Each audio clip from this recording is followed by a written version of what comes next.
Hey everybody, my name is Virtue and welcome back to Honkai Star Rail for part 4 of the entire 3.2 story here.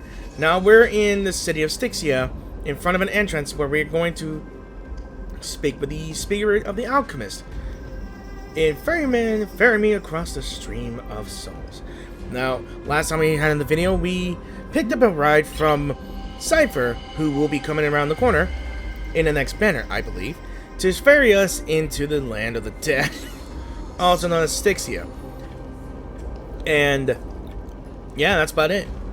And tensions between the Council of Elders is getting ridiculously high.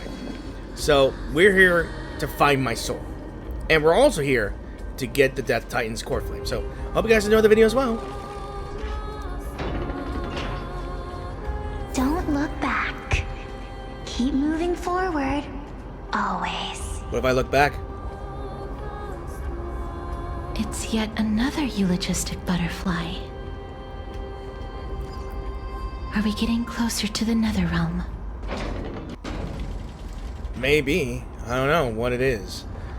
Let's have a listen. Shut up!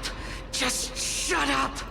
Even if that girl is evil, there's no reason for you to absolve that monster. It was the both of them, who trapped us in this crevice between life and death. Don't be scared. They haven't noticed us at all. Yeah, funny that.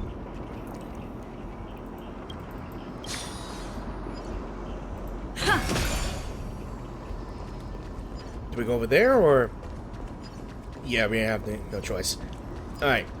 So, something must have happened in the city that forces the souls who are either in the city to be caught in the limbo.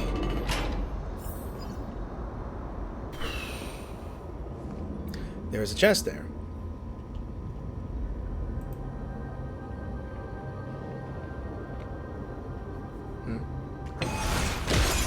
What the hell? Alright. Is that all? Yeah, I wonder. Alright, I'm gonna crash this real quick. Unfortunately, it's going up with a spiral stairway. That means I'm gonna use this. Oh, this is... Lightning?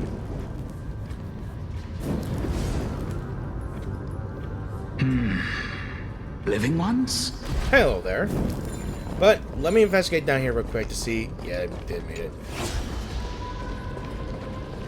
Yeah, it's probably gonna go up there. I'll be right back, sir. I'm gonna have to catch this thing real quick.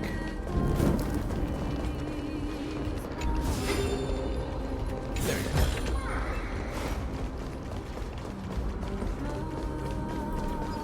Alright, now it's time to catch up with the alchemist here. Could you be the scions of Styxia? Did you hear about the great work that I'm doing here, and have thus arrived to give me the last material that I need for transmutation? Great work? Have you heard of the great name of Pollux, perchance? I've definitely heard that name many times today. Its pilot is probably right here. You have? Then that's good. During the age of myth, a time likely before your birth, I was the unsurpassed zenith of alchemy that none could reach. On the shoals of the River of Souls, I shall make Pollux soar again and bring death back to the world. But didn't that dragon already bring death to the world? Oh? Looks like you don't know the whole picture. Well, it's true that the missing girl can grant death to mortals. Pollux, the one who delivered her onto this world, makes it so that humankind cannot die. So, it's just as I feared. What did you figure out? So you and that dragon are you the two sides of the same coin? This is my guess. The deceased are supposed to drift down the River of Souls until they reach the end of the West Winds. But this River of Souls was blocked by Pollux's fall. That's right. That's why it's imperative that I bring the dragon back to the mortal realm and make it soar the skies again. I have long since prepared my alchemical matrix in the tower. Although, I am still missing the most crucial material of all. That final ingredient. The final sacrifice is none other than the girl who lives out her days with death. Huh? What's going on? You didn't touch him, did you? I know that I am no longer capable of carrying out that task. Take this, all of you, and please fulfill that great undertaking on my behalf. This... Another memory. We had been inebriated in Fagusa's feast too long before we began to seek divine bestowed death, so that we could be freed from the whims of fate. However, that brought doom upon us. Instead of summoning a supreme god, we encountered a monster that cut off the River of Souls. That detestable dragon Pollux denied all the dead from the gates of the nether realm. Unable to rest in peace, these departed spirits engulfed Styxia like a roaring tide. As a result, my city and its people no longer exist. That child is the only person whom I managed to save. Born within the evil dragon's abdomen, she has possessed the talent of death since her birth. She must have been granted to us by the gods as a chance for us to atone for our sins. Please, you must nurture her to adulthood and prevent her from experiencing all of the suffering that we went through. I promise that I will care for her as a mother, that I will protect her from the evils of death. So that's Amunet. So she was there when the queen was in it as well. By Fagusa above, thank you for your kindness. As her mother, please bless this child with a name before I am swept away by the River of Souls. Please, let me know how I should address her in my next life. Oh, like how a transient raven butterfly, a fleeting papilio castor, perches on the twig of death. Castorus. That shall be her name. That's... where my name comes from? A massive war in the distance. The sound's back. What is making that ruckus? I don't know, ghosts?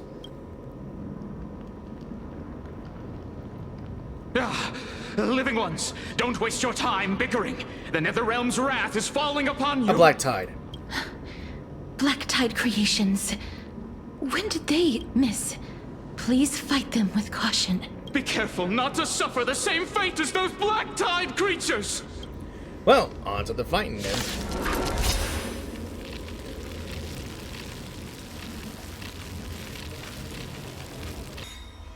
Everyone, hide behind me! Oh, and must you guys know, I actually did bring about Lucha as well. I was pondering because I was actually trying to accumulate a little bit of that little anniversary thing where you have to get 25,000's worth of these things for you to get jades if you want to, or anything you want to use, a pack or anything, right? Like I showed you in the long time of the video here. So I had enough to get as close as I could get, and I got one of those redeemable exchange things to get a 5-star character, or is it a 6-star character? I don't remember.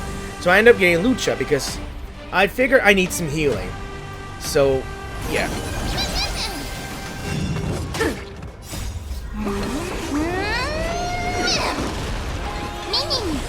Loot here. Nothing. Receive divinity. catch a dance? Bloom.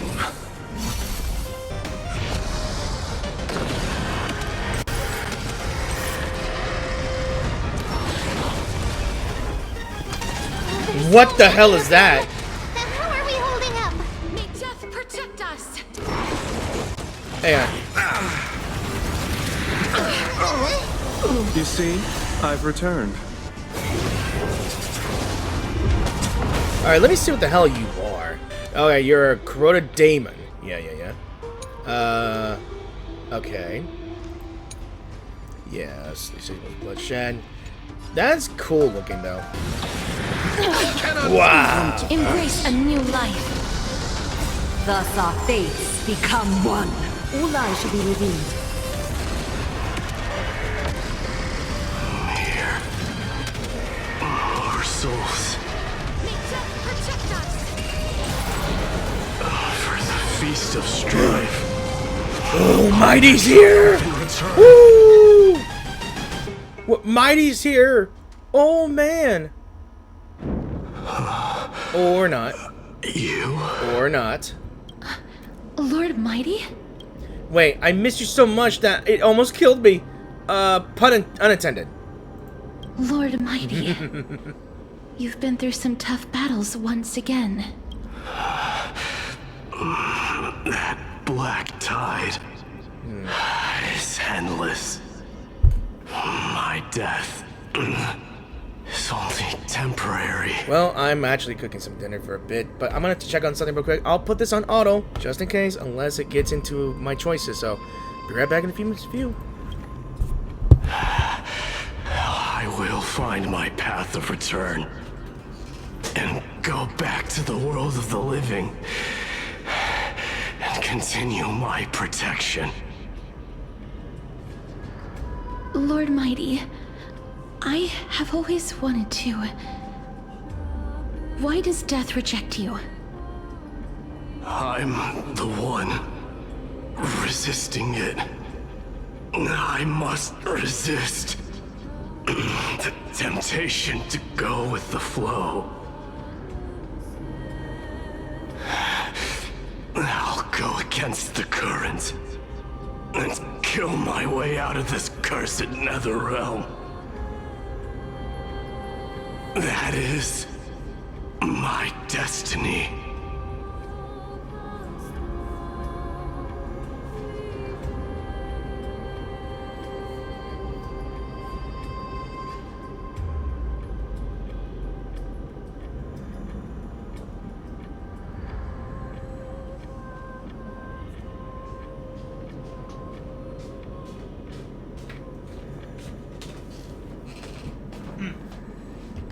Just got back.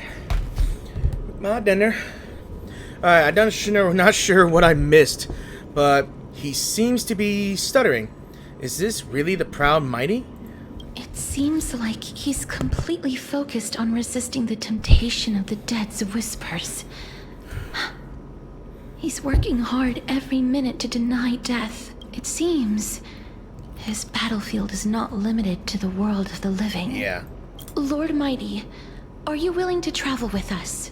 We're headed for the Matrix inside that tower to summon Thanatos from their prolonged concealment. Thanatos. Challenge. Death. That's right. If we can work together and defeat them, you won't have to be troubled by the curse of immortality any longer. Let's go together, Castoris. Let the person who has brushed against death countless times guide your way. Cass, are you sure you want to do this? The alchemist said he wanted you to be a sacrifice. I'm not afraid. There's no reason for us to turn back anymore. Rather than standing still, taking action is by far the better option. Perhaps fate might take pity on us today and show some compassion. Yeah, I'm gonna have to work hard on trying to get my characters' fighting spirit back together. Maybe. I don't know. Yeah, I'm gonna see if there's any, like... Yeah, I'm actually afraid of doing this here. No! Again.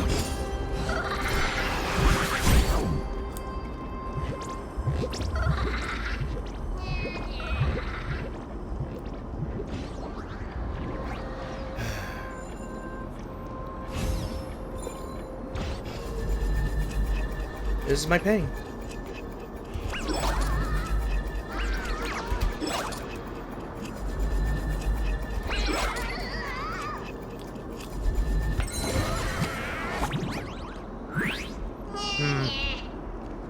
So what do you got to say now? Behold, a great work of old Bartholow's. This huge raw stone was pilfered from the bottomless depths of the sea. Then, to determine if it really held a crystal filled with magical power, the stone was lifted into the sky to split open and peer inside. Stop it, you're no Titan. So how much would that thing up there fetch? Stop playing games and give me the chest. Hey, if you call yourself a Titan, why can't I? Old buddy, let's use some imagination here. I may not be a Titan in real life, but that doesn't mean I can't be one in stories. Fine, I was just spinning a tale. This is another realm after all, worlds apart from the mortal realm. Who knows what those things in the sky actually are? Though I must admit, the view is absolutely killer. Wait. Why did I stumble into a deadly joke? Well, I suppose there wouldn't be any living being left to tell the tale in this with this killer on the loose.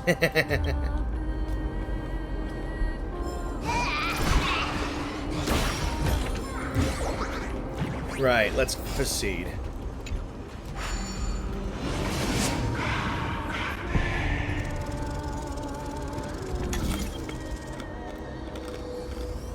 It's a chalice. Yeah.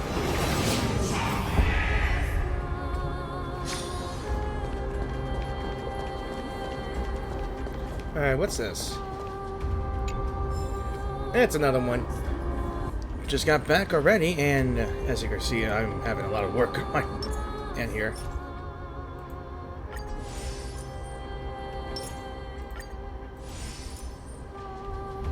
Right.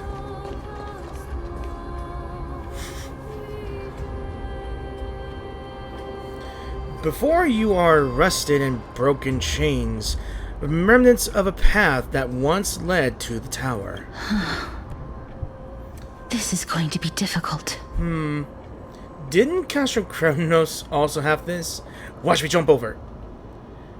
Well, you know what? Since I'm bound to get myself, let me just be silly for once. Watch me jump over. Please calm down. If you were to fall into the icy cold river of souls, I'm afraid that you really would die here. I mean, I had to. If I was more powerful, I would be able to carry one person with each limb and fly the four of us to the other side. The Rune of Recollection is here, but I can't find a miracle orb anywhere. So weird. Oh, could it be in that collapsed tower in the distance? I would assume so. Looks like it's your time to shine. 1 minute of Mem being useful comes from 1,000 days of training Mem. Yeah. It's still up to me to step up in a crisis. Wait here. I'll go check things out. You can do it, Mem. Once I figure out what I'm doing here. So, the ruins of an ancient city. The feast has long ended, the songs long silenced. The evening bell tolls, and the drowned still drift, their faces mirrored in the stars above. I'm scared. There we go. I want to make something with it. But what to make? Let's see. Just shout for me when you need my help. Got it. Go, Mem. Please, Mem. Got it. Just leave it to me. You can do it. Oh, look at that. She was becoming powerful. Mem did it. Yes, she did. The pink squirrel is very smart. Why am I a squirrel now?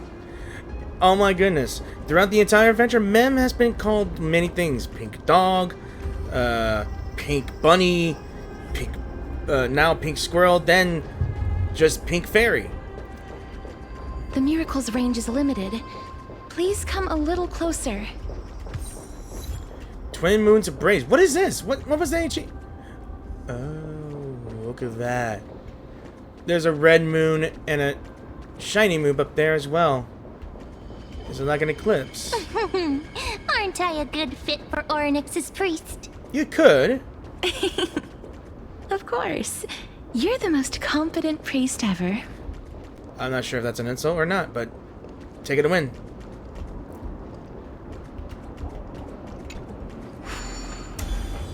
Alright. Not The sure where... alchemical matrix should be behind this door. It could, it won't be. Oh look, my heel. Oh my god, no. Don't do this, nope. I'm done tonight. It's late tonight. I shouldn't be doing this. You all see what I'm seeing over there, right? Carefully approach. Is that... Don't you dare! Oh, don't turn around. I'm about to start to cry, guys, but I'm so tired I can't even cry. It's starting to well up.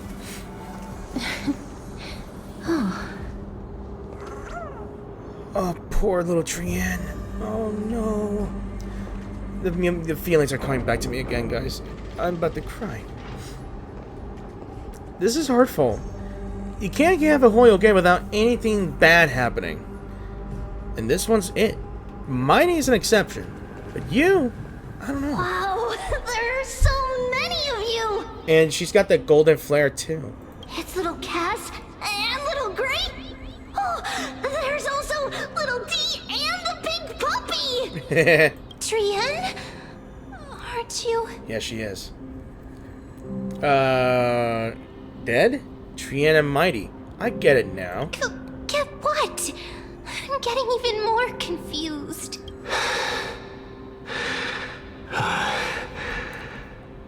This is the first time I've encountered a deceased friend while going upstream in the River of Souls. It really works like this. Just like the other departed spirits we've encountered along the way. I'm also unable to sense the aura of the living on Lady Trienne. Yup, you're right. Trienne already knows that she'll not be able to return to everyone's side. But Trienne believed that little Cass would eventually return to the Netherrealm. So, Trienne has been standing here, at this spot closest to the world of the living, and waiting for little Cass. Oh my goodness. Why? Oh, it must have been very tough for you. But according to what Trienne said, we're almost at the entrance of the Netherrealm. Trienne promised Trevi and Trinan that when little Cass got here, Trienne would get the gift ready and be the first person to run over and welcome you. What gift? So, little Cass, don't cry. Please, accept this. We finally finished it. Oh. I'm about to be emotional, guys. Look at this. I think all Trienne wanted was Castorus to smile, maybe. Look at everything. This is what Lady Treeby once mentioned. The gift for me. That you didn't manage to finish. The Holy Maiden of Janus. Even when separated by life and death, their thoughts are still connected. Trienne spent a lot of time drawing this. Trienne hopes that little Cass likes it. Seriously? Yeah. It's seriously a wonderful drawing. Lady Trienne. It's a beautiful gift. This is Our flame chase journey. Little Cass, we don't know what your journey was like before. Treeby has always said that it must have been a very harsh and frightening journey. But little Cass no longer has anything to fear now. Because everyone is here with you in this flame chase journey! That's right. Only now, when I see Lady Trian's gift, do I realize that I've already obtained so many things I would never have dared to dream of since I embarked on the flame chase journey. It's the first time I've gained so many companions. The first time I picked up the hobbies of crafting and photography. The first time I had dinner with someone else. The first time I went to the market to buy the Chimera doll I'd liked for a very long time and hugged it to sleep. Oh my goodness, that's adorable. The first time I wore a dress personally made by Lady Aglaya. The first time I went for a walk with Lady Treeby, Lady Trian, and Lady Trinan. The first time I enjoyed the night breeze and looked up at the stars with Miss Hyacinth. The first time I took care of Dromesis with the Trailblazer. Looking back at all these experiences I never thought were possible, it feels as though the scales of my life had shrunk from centuries and decades down to minutes and seconds. And all of them are so precious. I took countless photos in the past, but they're all black and white landscapes. I don't have a single one with friends.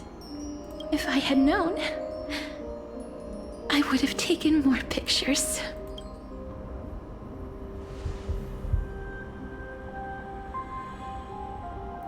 Then shall we take one now? Trian says yes! Trian likes little Cass and would love to take a picture with little Cass. Sadly, being departed souls, our images cannot be captured in the world of the living.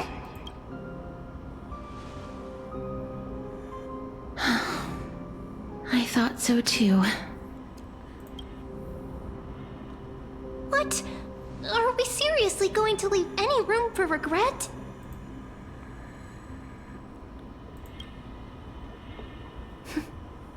There won't be any regrets. Is that a faint smile I see? This vivid drawing surpasses any photograph from the world of the living. There it is. There's the smile. I think that's what Trian wanted. Little Cass Yeah. smiled. Yes. Treeby, Trinan, and Trian's wishes finally come true! Oh, don't. Now I'm getting more feelings again. Oh, man. I remember you once said that fate is not the flowers that bloom at the end of the road, but where people tread beyond the gate. Now, the path that belongs to me is about to reach the end. Thank you for bringing me the final key. Key? Little Cass, why are you talking in riddles all of a sudden? I have a feeling that soon, this gift of yours will become the key to saving Mrs. Life. Wow, that's amazing! Then keep smiling and carry on bravely! Little Cass, Little Gray, everyone, see you tomorrow! With a blinding smile, Trian's golden form disappears in a thin fog of Styxia's moonlit night. Lady Trian. Why I just caught a glimpse of sight right here. Am I to guess that she's keeping an eye on us, maybe? The aura of this place. We have indeed reached the end of the stream of souls. If I go any further, I might lose myself. I must leave now, for the black tide still wreaks havoc in the realm of the living. Can you find your way out? Don't you want to know the truth behind Thanatos? I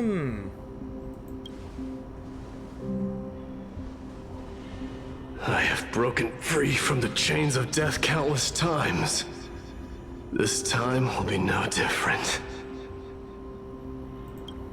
Castorus, will you fulfill your duty for the flame chase? Hit my mic again, sorry. Come on. I have yet to make my decision, Lord Mighty. No matter. Make the choice your heart desires. Even if it takes 1,000 years of waiting, I will continue to fight till I die. Then rise from death till the miracle descends.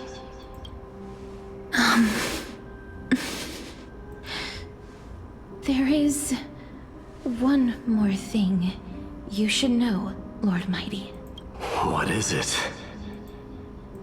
Professor Anaxa may have deduced the principles behind the Era Nova. You and I may be reincarnated as strife and death in the next cycle, becoming calamities wreaking havoc upon the world. I see. Does he not care? Is that all? Are you going to accept such a fate without complaints? Dude, he's that kind of man. He's the kind of man that doesn't give a damn. He'll go forward, no matter what. Do you have a strategy to shatter the shackles of our fate? He's not wrong with that question. I haven't found it yet. Perhaps I never will. Then, cease wasting your thoughts on futile matters. Control what little you can.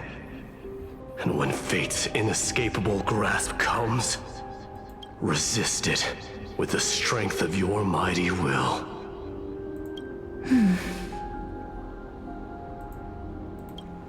Thank you, Lord Mighty. I will find the right decision.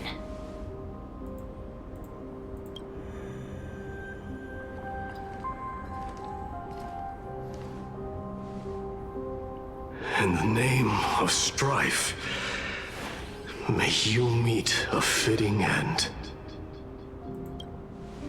This must be the alchemical matrix the spirit mentioned. Let's see. We need to insert Aquila's sky, Georios' earth, Kephali's fire, Fagusa's ocean, and Nestia's love.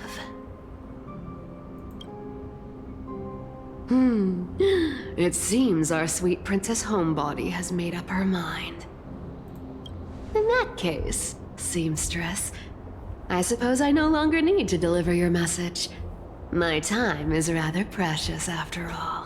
Why are you here for something? I don't know. Maybe I never will. Whether you wish to break free from death or not, please, follow your heart. By the promise you once made, I ask that you fulfill your duty one final time.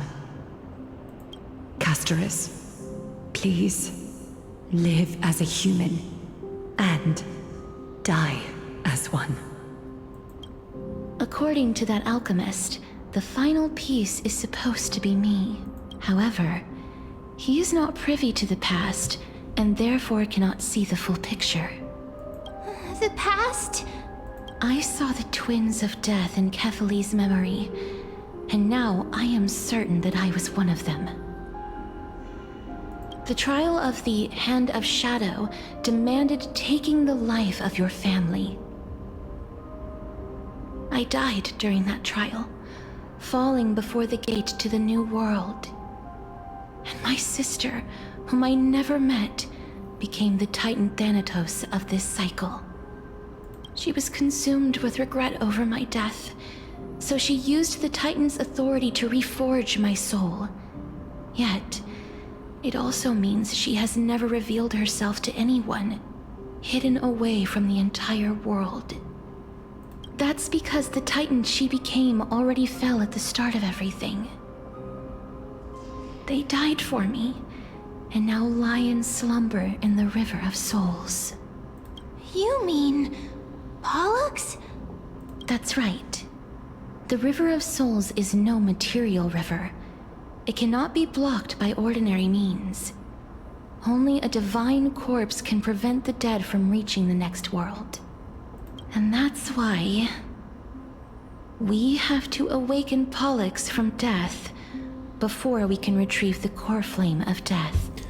Am I to assume that Pollux might be a link between the nether realm and the world of the living, then?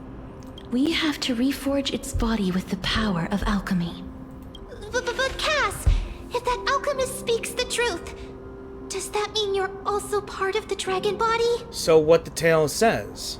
According to those departed spirits, I was indeed born as the dragon's twin. But before we talk about that, have you heard the sighs? I did when I was collecting the souls. You sighed many times on the way here. No, not from me. The sounds that come from the memories when we were collecting the souls. Ah, I heard them too. So what are those? I think it's probably the sign of Pollux's wish being fulfilled. They must have realized how heavy a price they'd need to pay when they used their divine authority to resurrect a dead woman.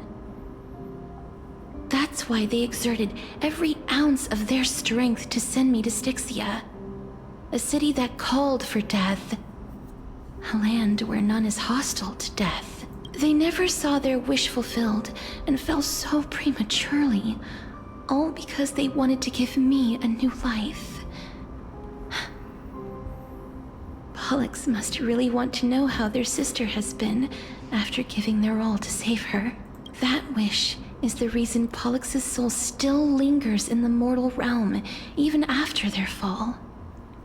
Quietly watching and documenting every detail of their sister's life. Ah, so instead of picking up objects on the way here... we were instead showing things to a strand of yearning that lingers here.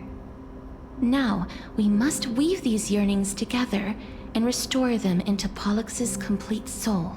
But all of this is just a hypothesis, right? What if we go through with the ritual and it turns out totally different? That's fine. As Professor Anaxa often reminds us, such is the nature of alchemy. The true outcome can only be known once the process is complete. This is why alchemy is also known as the miracle of creation. Now, the puzzle of Pollux's yearnings is nearly complete, with only one final piece remaining. I shall reveal what they have been yearning to know in the alchemical matrix. I will show them my whole life since I left Styxia. Lady Trianne has already drawn a picture of my entire life, and it is now in my hands.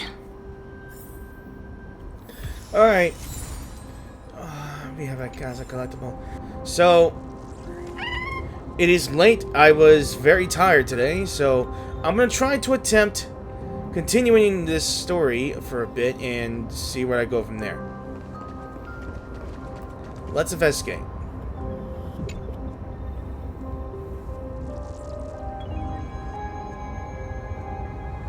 Then, let the ritual begin.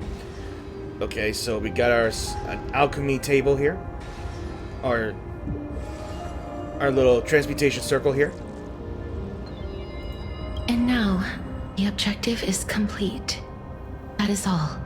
Such is what Professor Anaxa always says after preparing for an alchemical ritual.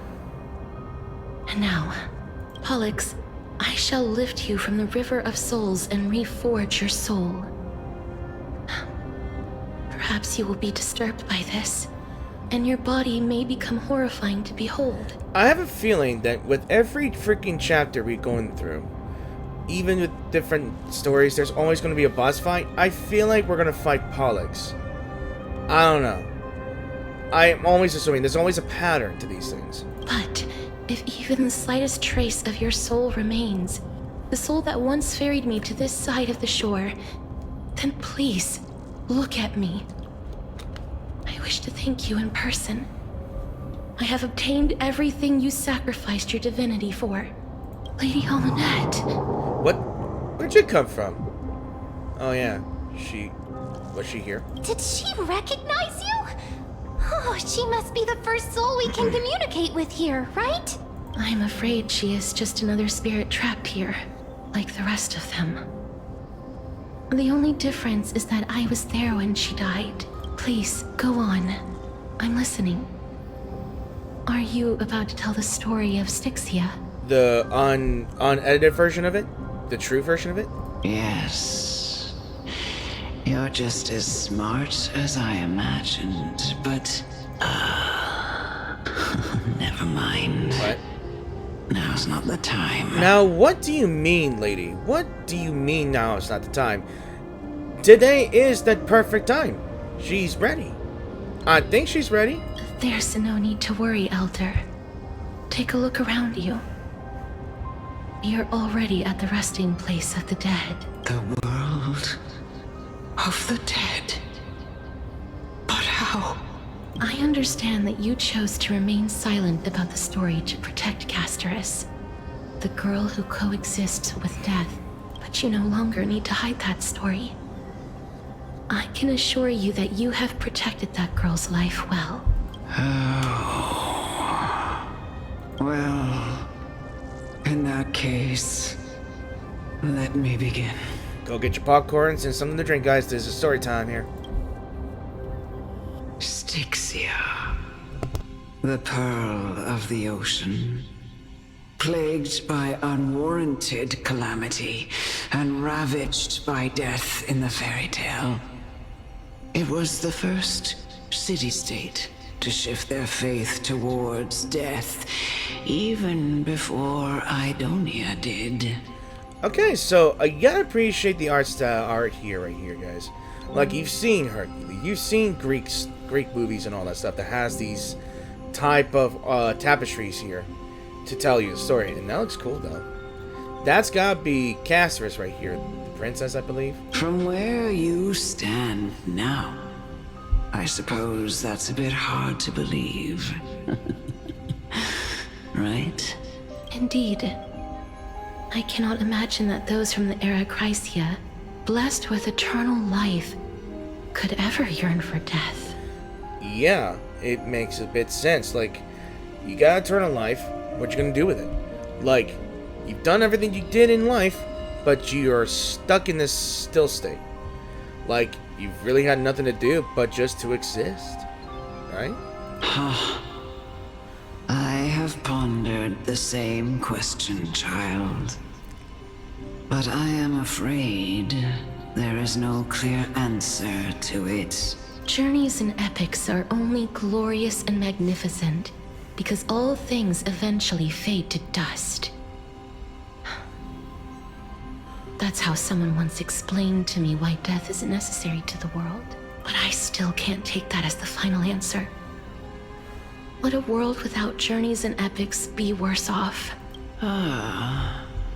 I take it the one who spoke this line was a general, or perhaps a warrior. I, however, did find some inspiration in these words. Would you like to hear my thoughts, Castorus? Please enlighten me, Lady Almanette. Though I have already made up my mind on how to handle the authority and core flame of death, your words might truly guide me toward the path forward. You and I are neither warriors nor generals. Therefore, journeys and epics cannot truly resonate with us. But what if I reframe it like this?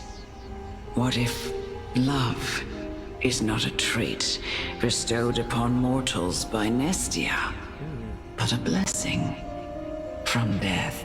Now, I learned that every time I play the game, is that whenever there's a flavor text within this one, like, you gotta truly have a deeper thinking of what do these flavor texts, highlighted texts, mean. Love. No one ever invented the word cherish in the era when life was eternal. For all the good things in the world could be revisited endlessly, and every bond formed carried no risk of being severed. The so-called era Chrysia was an age devoid of both virtue and sin. People did not truly live. They simply existed, going through the motions without passion or purpose, then waiting for something to happen. Sounds like a boring life to me. Like, sure, people have a dream of an eternal life, but like she said, if you have no virtue and there's no consequence of what you're doing, people did not truly live. They just existed. You go through routine after routine without any purpose in life. Perhaps the people of Styxia chose to embrace death not out of fascination with its cruel and fearsome side, but instead became fixated and obsessed with the impulses and desires tied to a finite existence. I pretty much remembered there was a freaking terminology for everyone goes by. YOLO. You only live once, right? And now that death is descended to their world, right? Now they have a reason to be passionate about their art, their work, or they have a purpose because they know they only have that one life that they have to give. And once they're done, they are now content, and they are just simply waiting for to be embraced by the loving touch of death. That's what I'm getting at here. And I'm thinking that's just what Casterus is trying to figure out in her own life here. Like, why was she given this curse or blessing of death? Why can she not feel have a need for what everyone has had besides her? Why she was denied human contact? Why was she denied the warmth of a loving embrace? I don't know.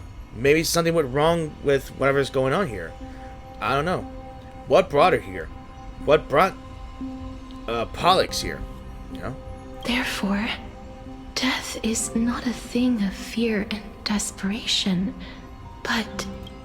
That's right, Casterus. It is the reason we shed tears when parting ways, and also the original spark that ignited the passion of mortals. Like I said, YOLO. And mourning. If you truly intend to deprive the world of death, then be prepared to witness it return to a state of stagnation. Yeah. I understand, Lady Amonette. I know she already made up her mind here. Like, she needed these confirmations here and there. Our limited lifespan shapes all that we know and love. Not even the Death Titan has the right to take that away from humankind again.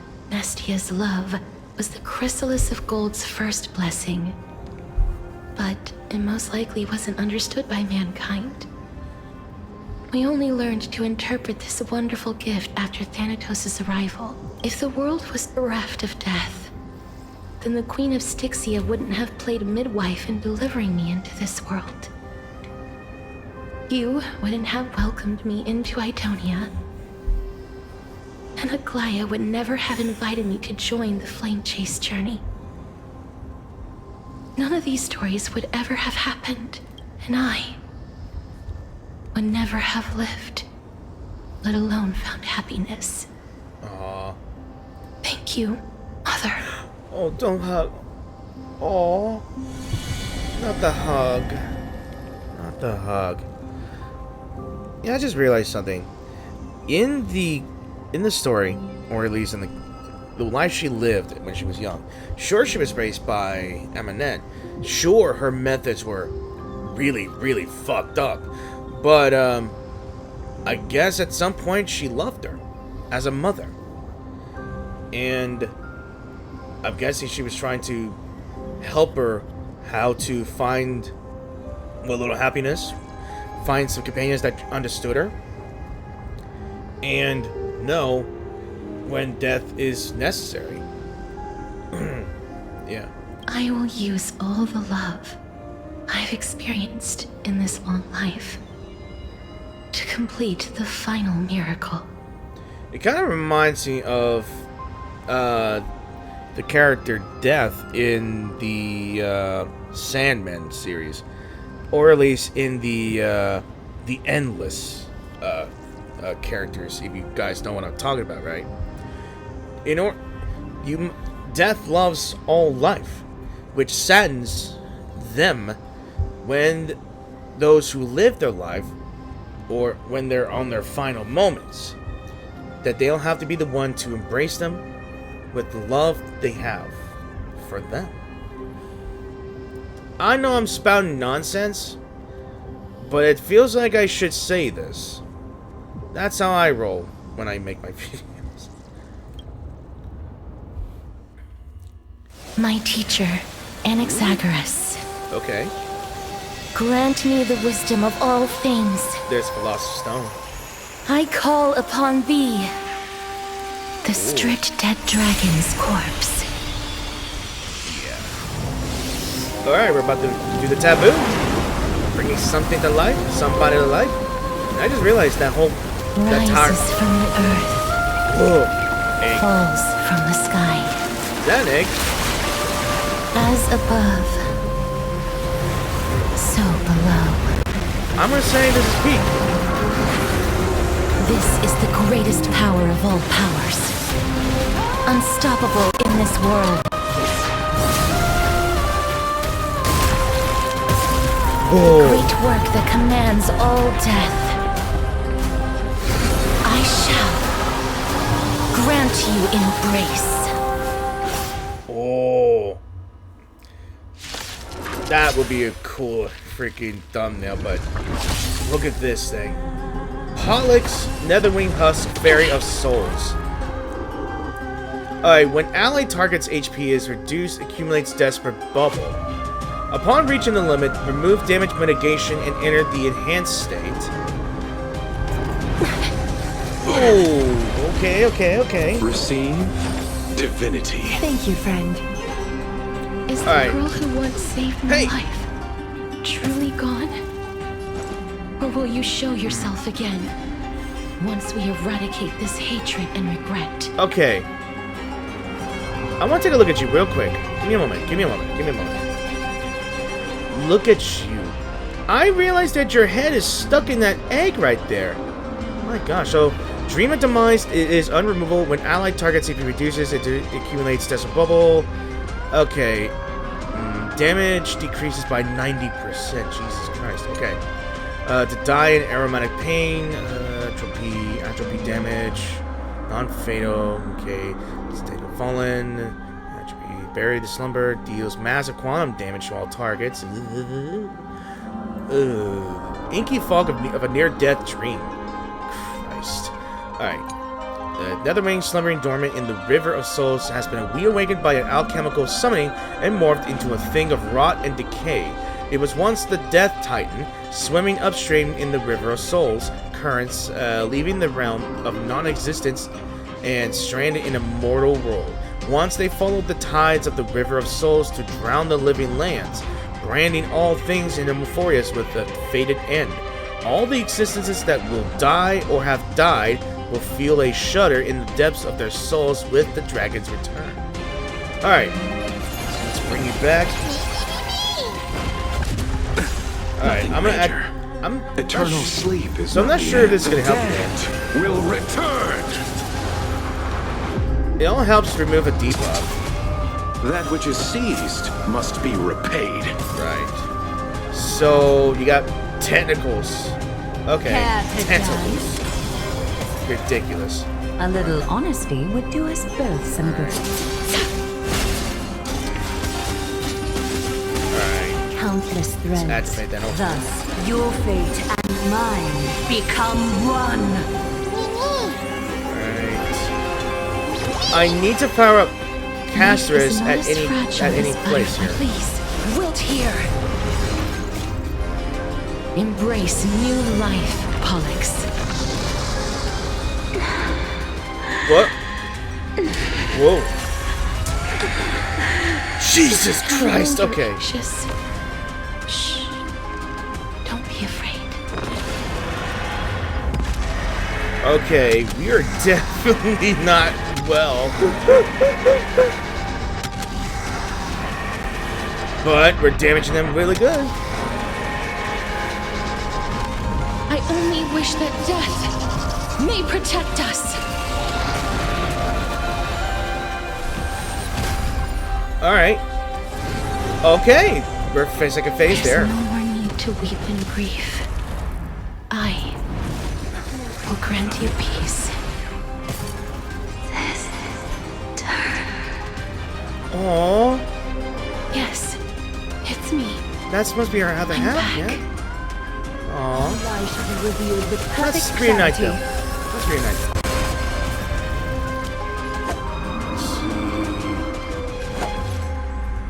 Receive divinity. I'm gonna build that skill if I can. Alright. Embrace new life, Pollux. Alright. It's enhanced. Look at that flower. Be careful. Okay. They may be moving by instinct, but there is fury welling up within them.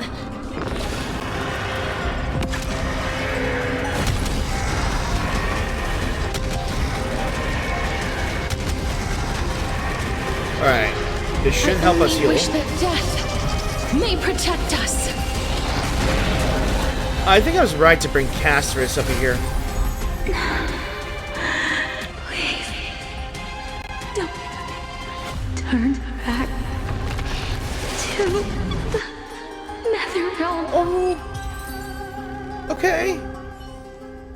This was fixed. Oh. Damn, I love this. Oh, death. Sleep in peace. This has been a peak chapter. At some point.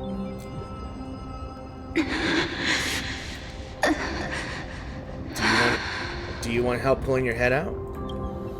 I'm sorry I have to wake you up from ancient death. And I know you're anxious. Shh. Don't be afraid.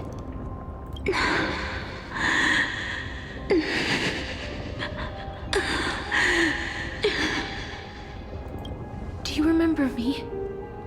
I'm the girl you once carried across the Sea of Souls. I'm sorry I wasn't able to remember you, but with the help of many people, I was finally able to pick up these broken fragments of my past. I'm back, Pollux.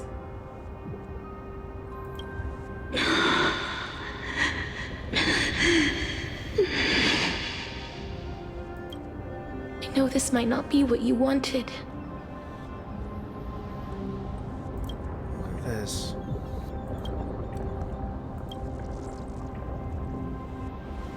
But I have to do this. We have to make our way to the Netherrealm, huh? So please, carry me across the Sea of Souls again and return me to the Netherrealm, just like you did in the past. Please take me to where the core flame of death rests. And hopefully, you know who will be there.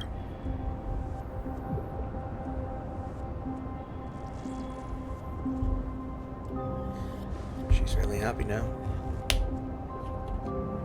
I'll be going now.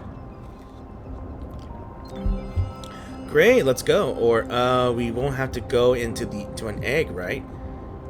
Nah, I'm gonna say let's just go.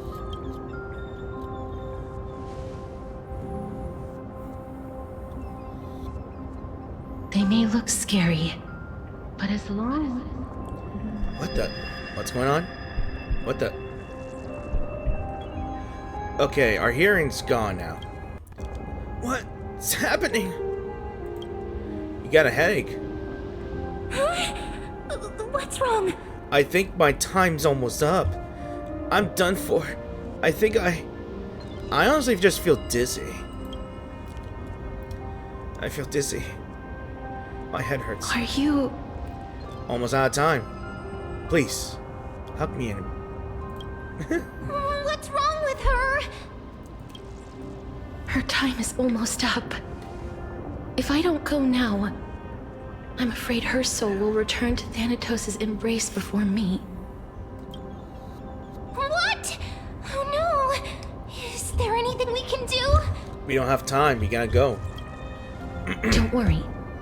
I promised I would ask Thanatos for the Trailblazers' right to roam the Earth again. Mem, stay here and keep a close watch until I return. All right? All right. I'm the best at taking care of others. Yes, you are. Go on, Cass. Make sure not to leave yourself with any regrets. No regrets. Take your time. I can still hold out. Okay, I know that me being the Trailblazer, we be our trolly self, as always. This is why we always been given these options here. I have to make her smile, no matter what. So I'll go too. Let's see who gets to the nether realm first. That's not funny. I had to leave her. I had to make her smile somehow. It's a deal then. It's just, there it is.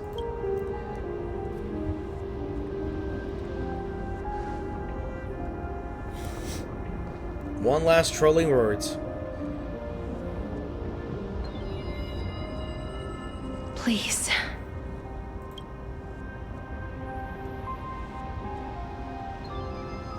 Wait for me. I certainly will.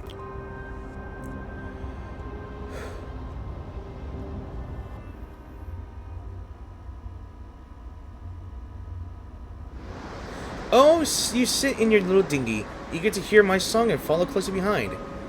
Venture not with me into the vast sea, for perhaps without seeing me, you will lose your way into the ocean. After all that, Who's this?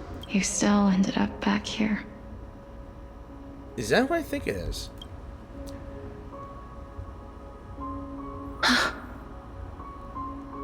Feel the flowers. What in the Bloodborne is this? So the legends were true. The Netherrealm really is a sea of flowers. Yes. Is that really her?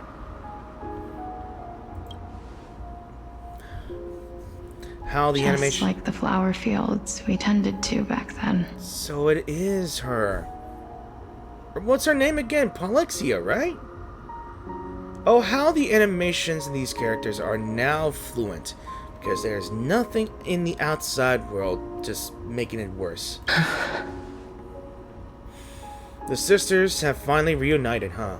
Is that you, Polexia? I kind of already figured that out when I saw the wheelchair, but yeah. Do you remember me? Half yes, half no. I don't have the memories from that time, but I've seen you before during an experiment. I see. Call me Thanatos, then. It'll be easier. Easier for some, but you'll always be Polixia. I like the name. However, since you recognize the name, you must already know everything about Thanatos, right? Yeah, I almost realized Cersei's may not remember the memories from that time, but I feel like that Polixia or Thanatos might remember everything before they've ascended to godhood. I'm thinking that, yeah? Yes. I'm here to reforge the order of life and death in Amphorius. You know, my sister was a sympathetic, but rather sensitive person. Whenever she didn't want to say what was on her mind, she would avoid eye contact and look off into the distance. Just like what you are doing now. Funny that she don't have the memories, but she still has the traits. Can you tell me about the last Era Nova? What did you do, Polixia?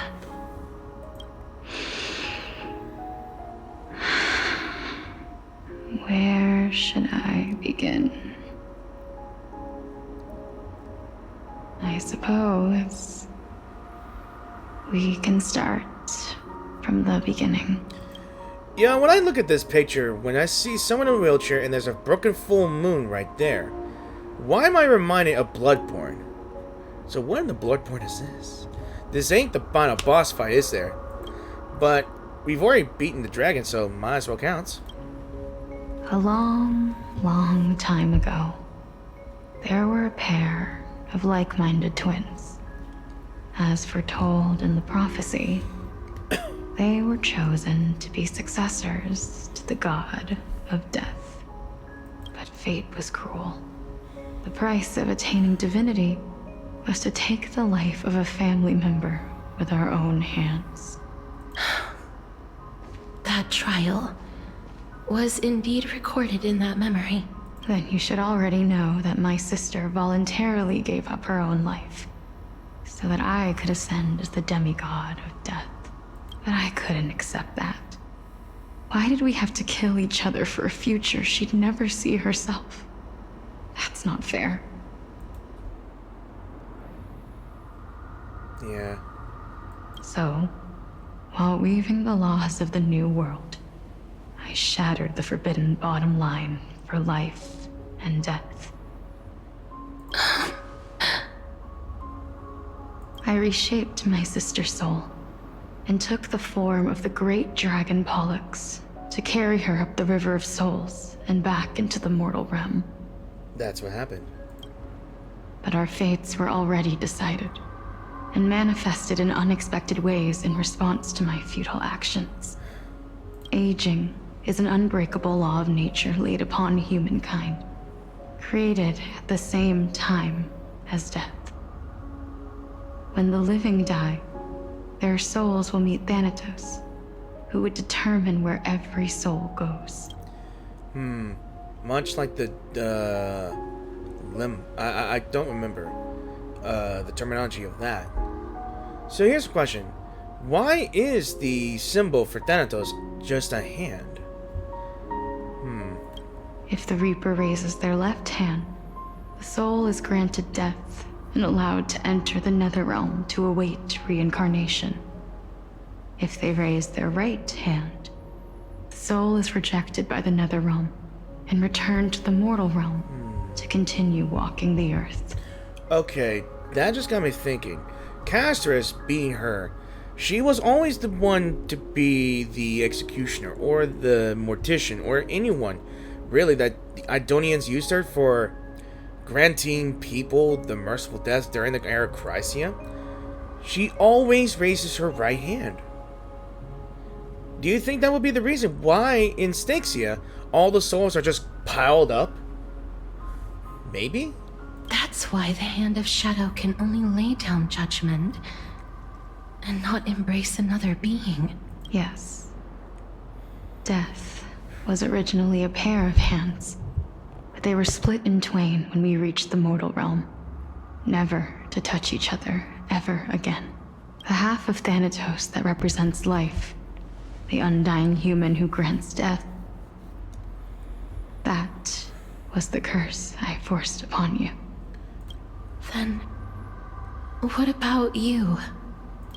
As the half of Thanatos representing death, I shoulder the fate of defying death. I died the moment I entered the world of the living. From then on, my Titan also no longer existed in this world. The cycle of life and death stopped. Souls were denied their audience with death, and were left stranded within an ever-rising river of the dead. Which kind of explains why Anaxa was trapped there. Which also explains why the Titan themselves was missing, because they can't not exist outside in the world in the world of the living. They can only exist in this place. What irony.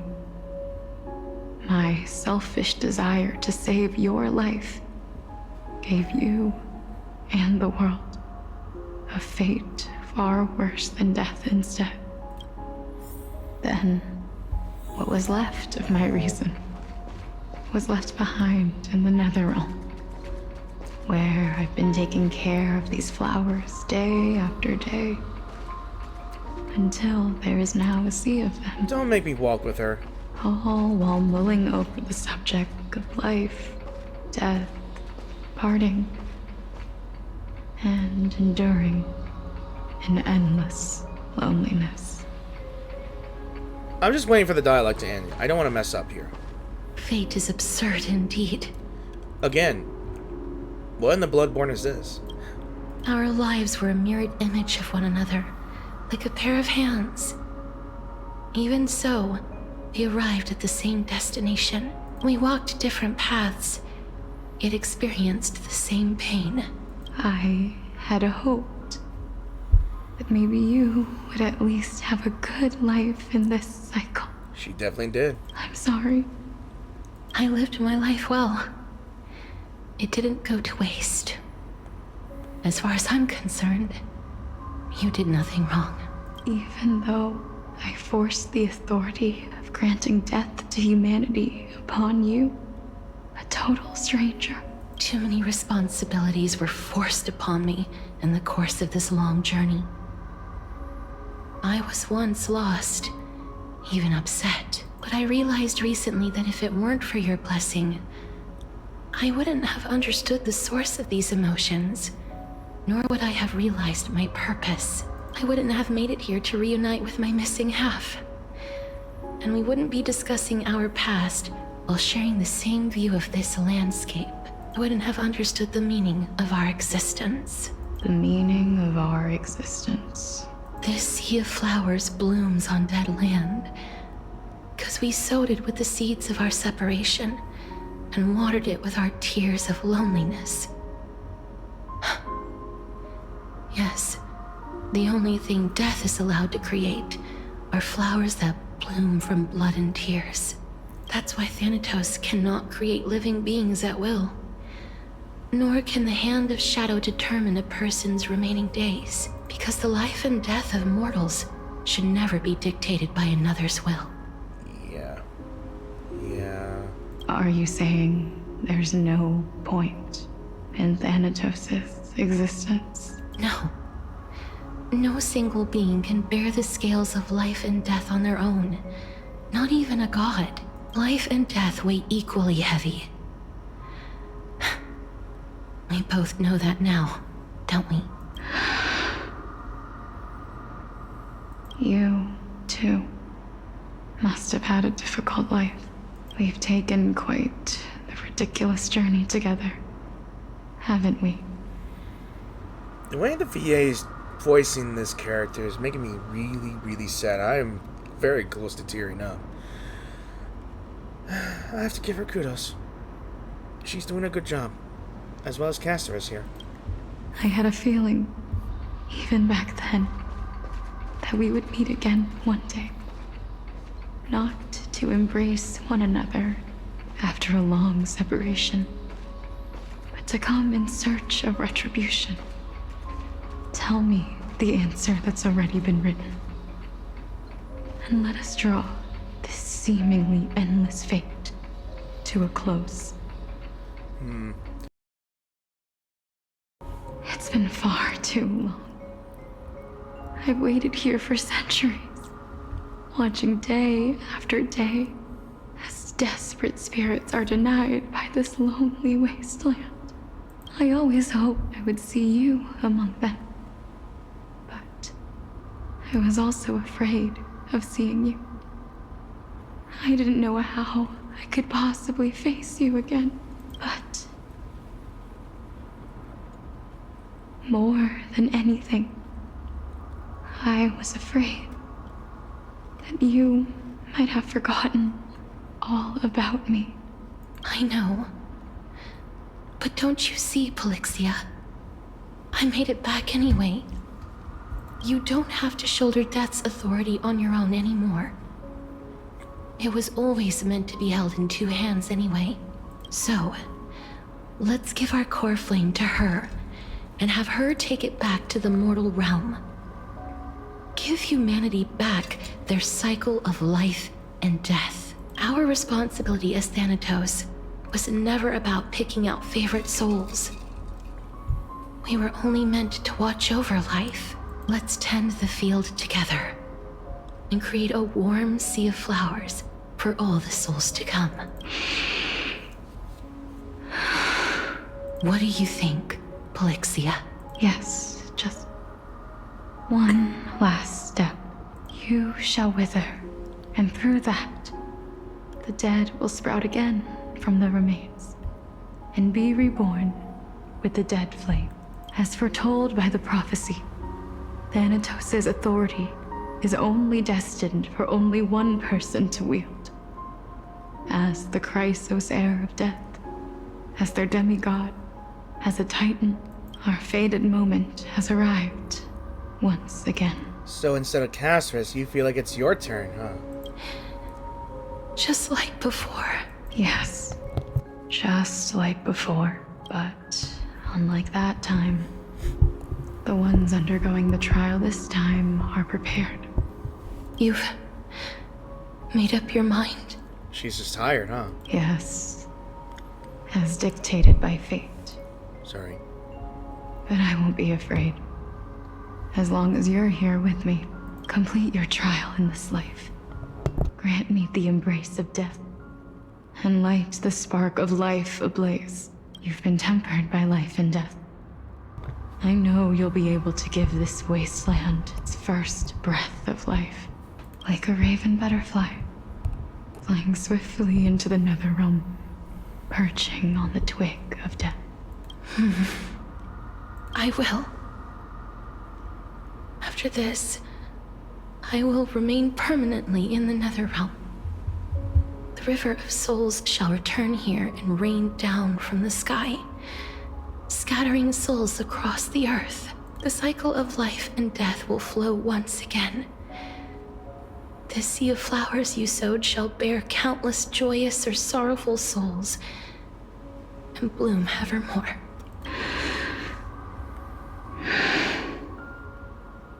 Thank you. Just one last thing. Can you grant me one wish? Of course. What is it? Please,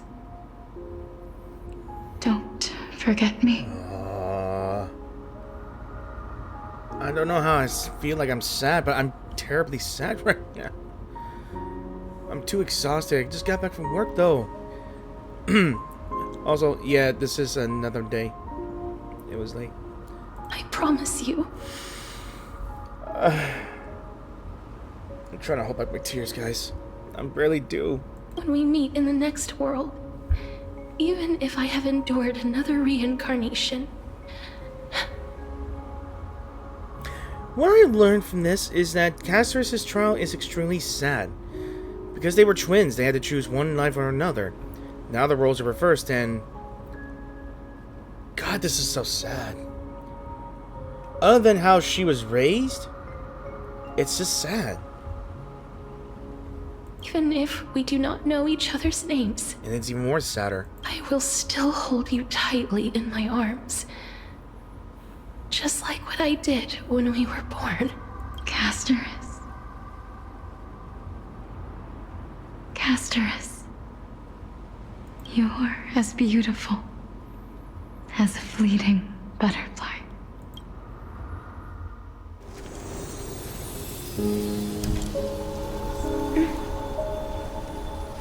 And now they're gonna hug each other. I will bring rest to death. And from now on, stagnant life will once again flow.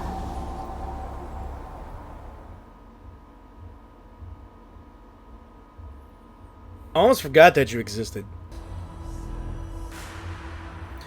At the same time in Akama once again. Loud cheers from afar, even though I could barely hear it. Time flies. In the blink of an eye, the 15th entry hour is already at hand. When this farce is over, your soul will be placed on the scales of life and death. Are you ready? No need to ask so many times. Of course I am. Then why do you drag your feet? Is your fear of crowds holding you back again? I simply find them too noisy. Paying attention to conceited fools like them would be an utter waste of my time. Such harsh words. As I see it, you are no less arrogant than they are. It comes from being a great alchemist. I couldn't agree more. Oh. I did not expect to hear that from you. Are you not going to refute me? I know myself better than you think I do. At the very least, better than a stowaway like you. And they say men whose ends are nigh have but kind words. Well, that is exactly why I chose you. Should I thank you for the compliment? The hour of the trial has come. Do you have an answer for me? And how will you prove the veracity of your argument? I suppose there is no point in putting this off any longer. Do you recall where we stopped the last time? You were saying that Amphorius's history is cyclical. Meaning it's a cycle. Indeed. The demigods that bear the core flames eventually become the new titans at the world's end. Then there's the space. Casterus right here. Remember what happened on the Holy Mountain? Calypso, Naias. As their destined ends approached, one by one, they left this world, leaving only the twins, who are fated to succeed death. I kind of like this art style right here when it comes to flashbacks here. Unfortunately, while their journey is consistent with ours, you and Calypso, as well as Nikador and Naias, act as supporting evidence. I can only come up with a rough sketch for my theory of a cyclical history. For all the pains I took to reach this point, I had already lost hope of ever obtaining definitive proof. After all, the past is in the past. Proving that we are the legacies of heroes of the past is a hopeless endeavor. That is, until I met a girl named Polixia and her sister. If Casterus was truly sent from the past to the present for the Titan's self-serving reasons, then having lived through 2 cycles, and with Styxia as the pivot, she will no doubt be the link to connect all of this together. If the Twins of Death can bridge 2 cycles to reunite at the shores of the Sea of Souls, then my hypothesis will no longer be just a hypothesis. And you too will get the answer to your question. Well, that is all well and good, but how can you be so sure? If there is even the slightest error in your hypothesis, the girl will be shattered. It matters not. The most important quality a scholar must possess is foolhardiness. If you are overly cautious, then you'll never have the gumption to make the first step, and change will never come. Besides, I, Anaxagoras, am destined to overturn this farcical world. Come, let us go and teach those pathetic worms one final lesson. He's cooking, dudes. He is cooking, y'all.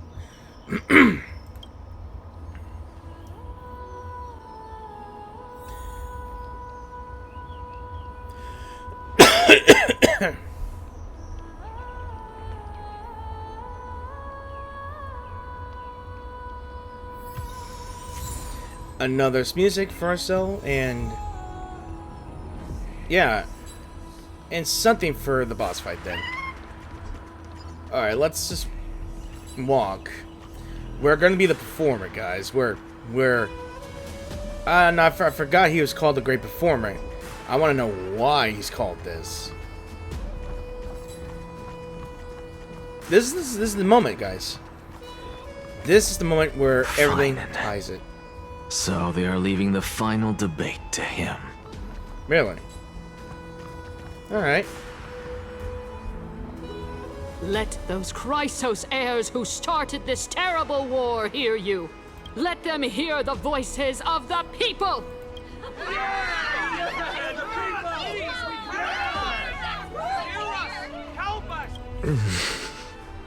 As always, that woman knows how to stir up a crowd. Yep. Professor Anaxa, I thought you'd pass on this.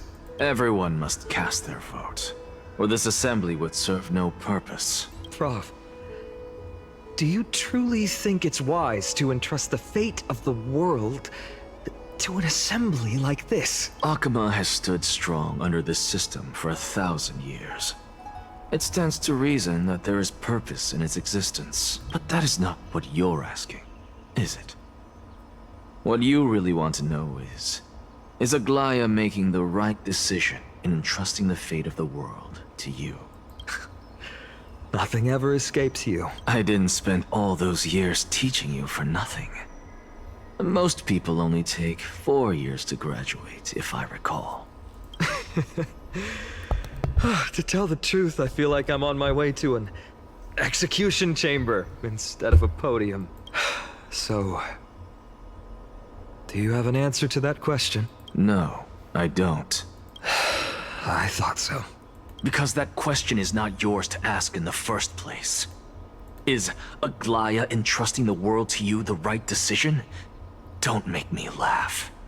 That is a question that woman must answer herself. Why are you fretting about this on her behalf? Or have you been seeing yourself as her pawn all this time? Listen up. I'll say this only once. Flip your perspective around and ask yourself this instead. What should I do to ensure that the world doesn't stray from the correct path? That is what you should be thinking about. You still have time, so give it some thought. Oh, and don't bother telling me the answer. Tell it to those begging for salvation from the gods.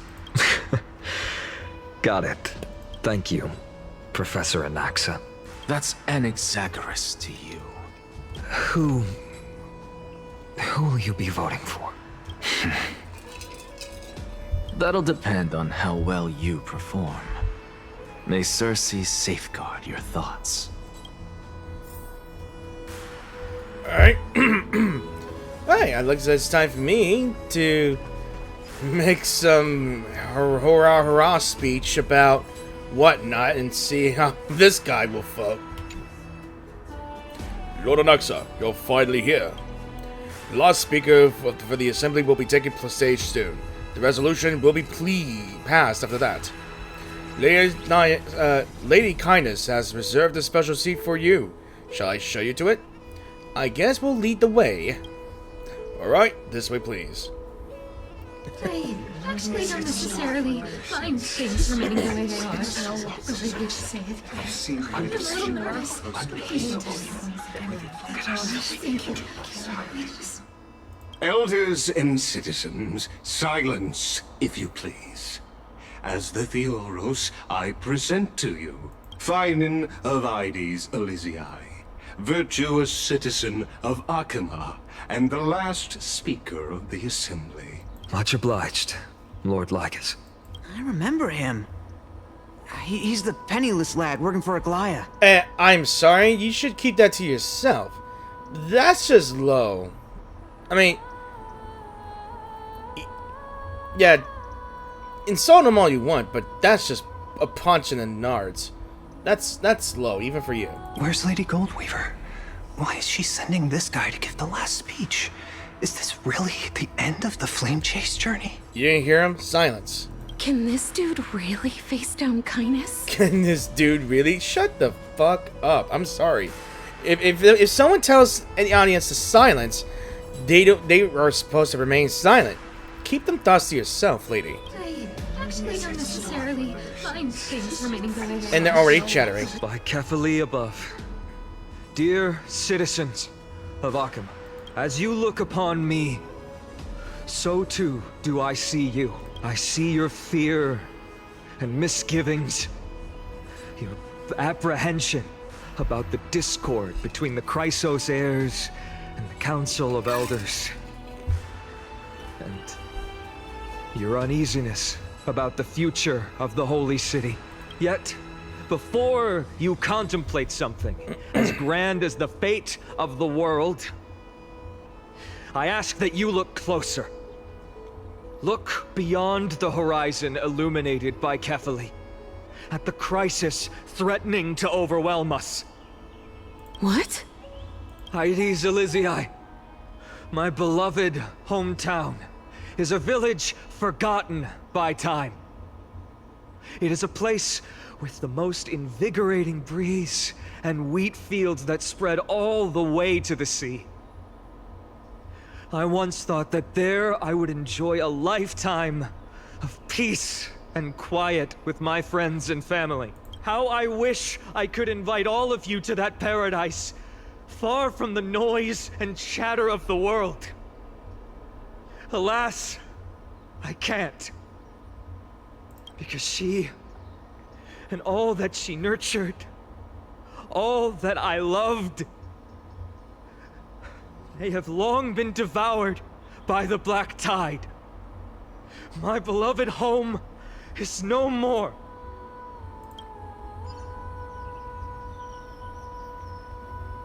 I will never forget the day the black tide struck. My father, Hieronymus, fought with a broken sword to his last breath to protect his child. My mother, Aldada, she was ripped apart by monsters. Also, I might live to stand before you here and now. Galba, he was a hunter. But in the end, those arms that once drew a bow instead embraced Piso, his beloved son, as they both breathed their last. Pythias, the teacher, risked her life to save her students, but a burning beam fell on her, crushing her. Oh, damn. And what of Livia, her daughter? Did she make it out alive? No, she didn't. Livia, Piso, and so many other children. My childhood friends. They were all swallowed by the black tide and turned into monsters. They kept saying the same thing over and over. Even up until the final moment, I finally steeled my heart and granted them eternal peace with my sword. Why, Finan? Aren't we the best of friends? Jesus. That is the black tide. A looming threat that can bring Akama to its knees any time. Kindness may have promised that with the 3 Titans of Calamity gone, Akama will return to an era Chrysia once more. But much as it pains me, I must disappoint you. While the demigod of strife has done everything in his power to hold them back, they are still coming. By now, the name of that black-robed swordmaster, the Flame Reaper, has likely echoed throughout the city already. The roaring thunder is a message from the strife demigod. The Flame Reaper has risen from death, and they hunger for the core flames of the gods. Tell them. Tell them, man. Lies! Shut the fuck If such up. a powerful enemy is indeed approaching, why is Akama still a picture of peace? Why don't you be silent, man? Exactly! The city of Akama shows no signs of pandemonium or chaos. And why is that? I beg you, spare a moment to think about this. Are we able to stand here and hold this assembly in peace today because the danger has passed? No! This peace we enjoy is no gift of fate. We are able to stand here today only because the Chrysos heirs have stepped up and shielded Akama from calamity. With her golden threads, Aglaya has preserved and continues to preserve these idyllic days that all of you hold dear. The Council of Elders claims that Aglaya will one day forsake the people because her divinity is eroding her body and soul. But ask yourselves this. Rather than offering her aid and support, why do they choose to watch and push Akama away from the Flame Chase journey? I'm scared now. That was the internet connection being stupid again. I'm afraid it'll act up again. The answer that no one can bring themselves to speak of. A truth stained in blood and buried in greed, fear, and vanity. Allow me to lay it bare before you.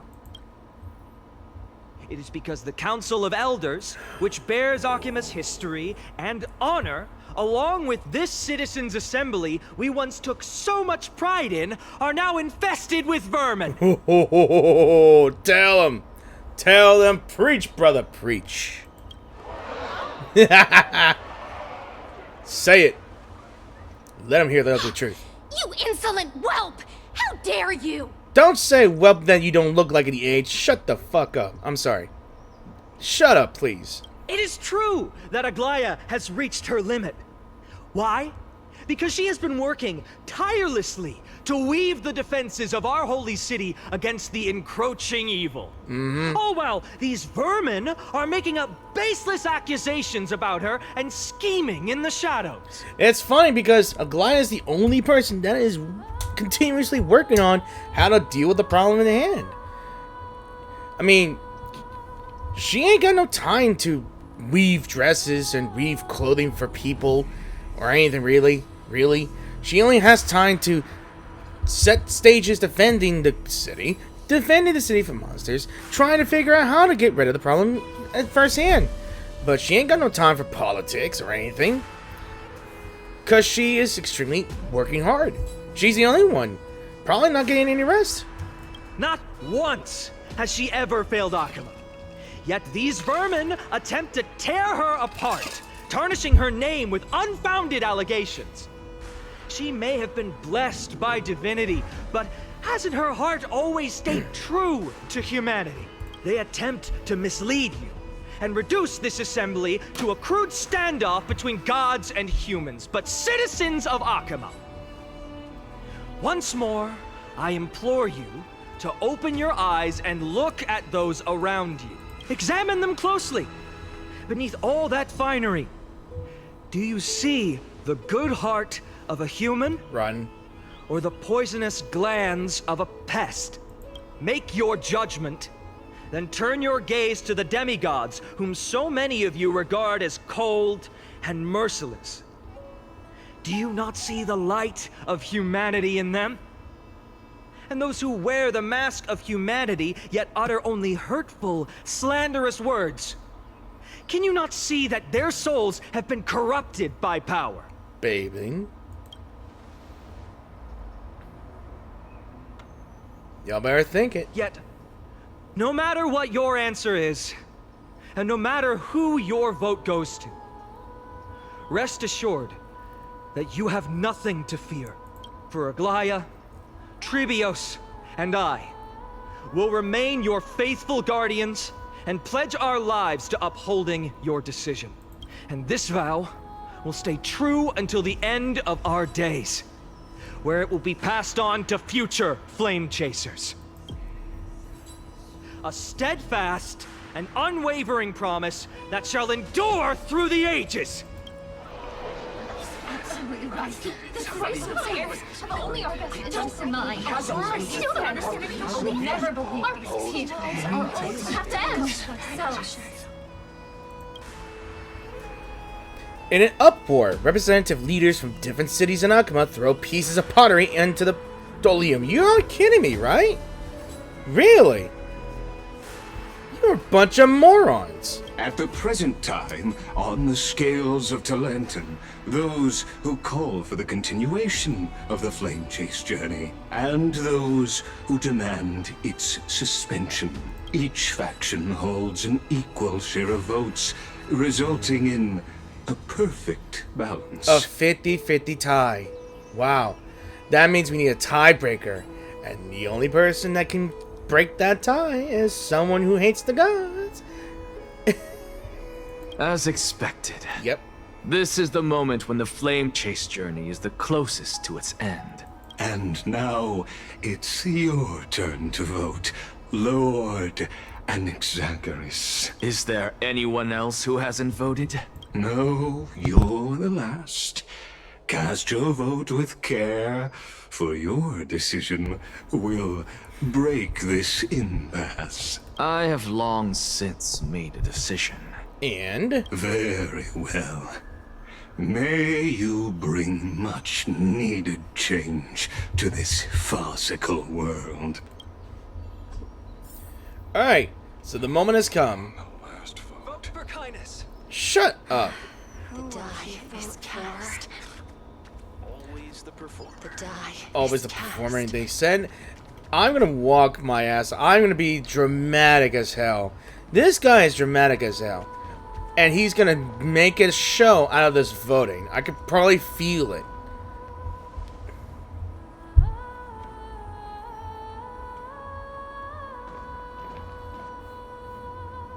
You've done well, Finan.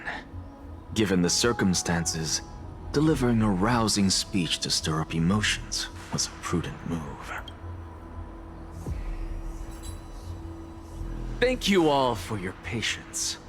On behalf of the 7 sages of the Grove of Epiphany and the scholars of Amphorius, I, Anaxa, am ready to cast my vote. But before that, in the interest of fairness, Lady Goldweaver, I pose a question to you before all who are gathered here. Will you, as Finan has promised, stand by the decision made in the Assembly, regardless of outcome? In the interests of fairness, I make no promises, lest it should influence your decision. Very well. I thank you for your honesty.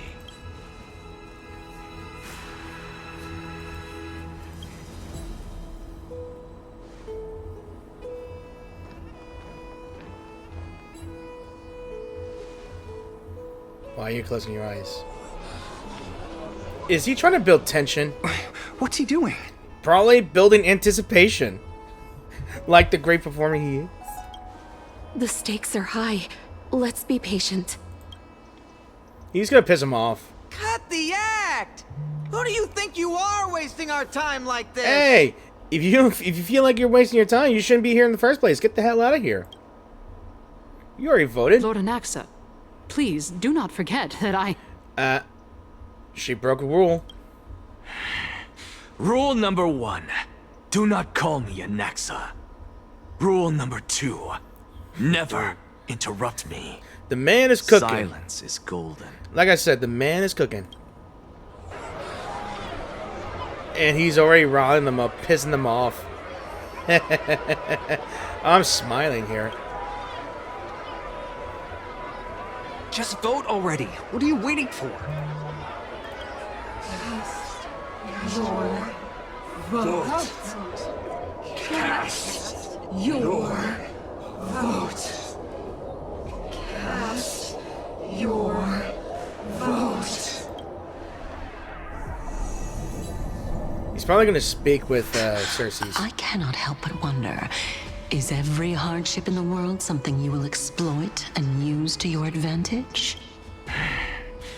how else am I supposed to make use of this situation where my body and soul are separated? You know, it's just something that just clicked to me. I think at some point, if he can travel between life and death, he could probably use that to speak with Casterus.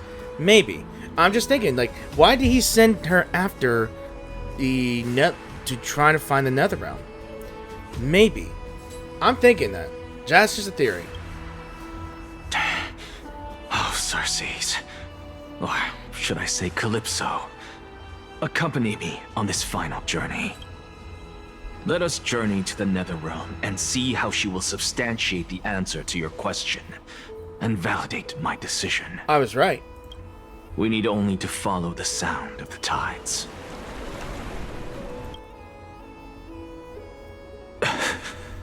There he is here. You are... Well done, child. Just as I foresaw, you have achieved great things. Teacher. What a twist of fate.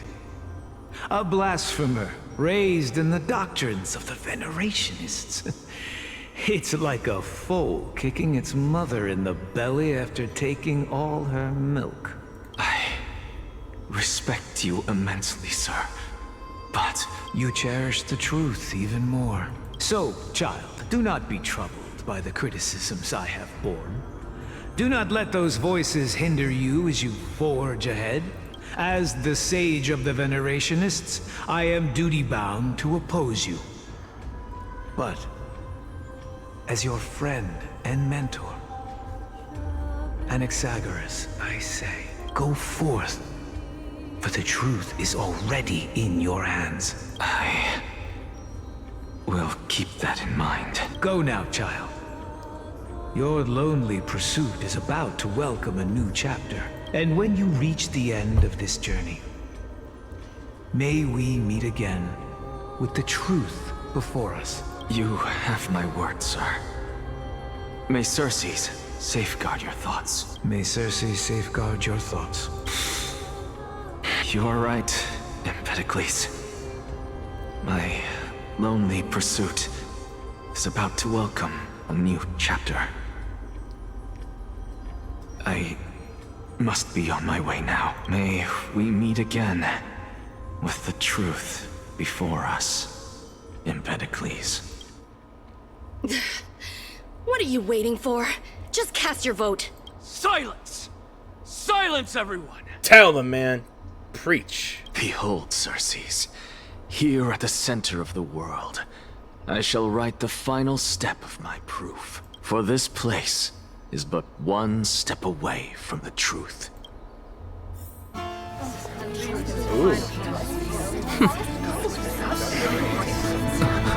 Professor, I completed the proof you wanted.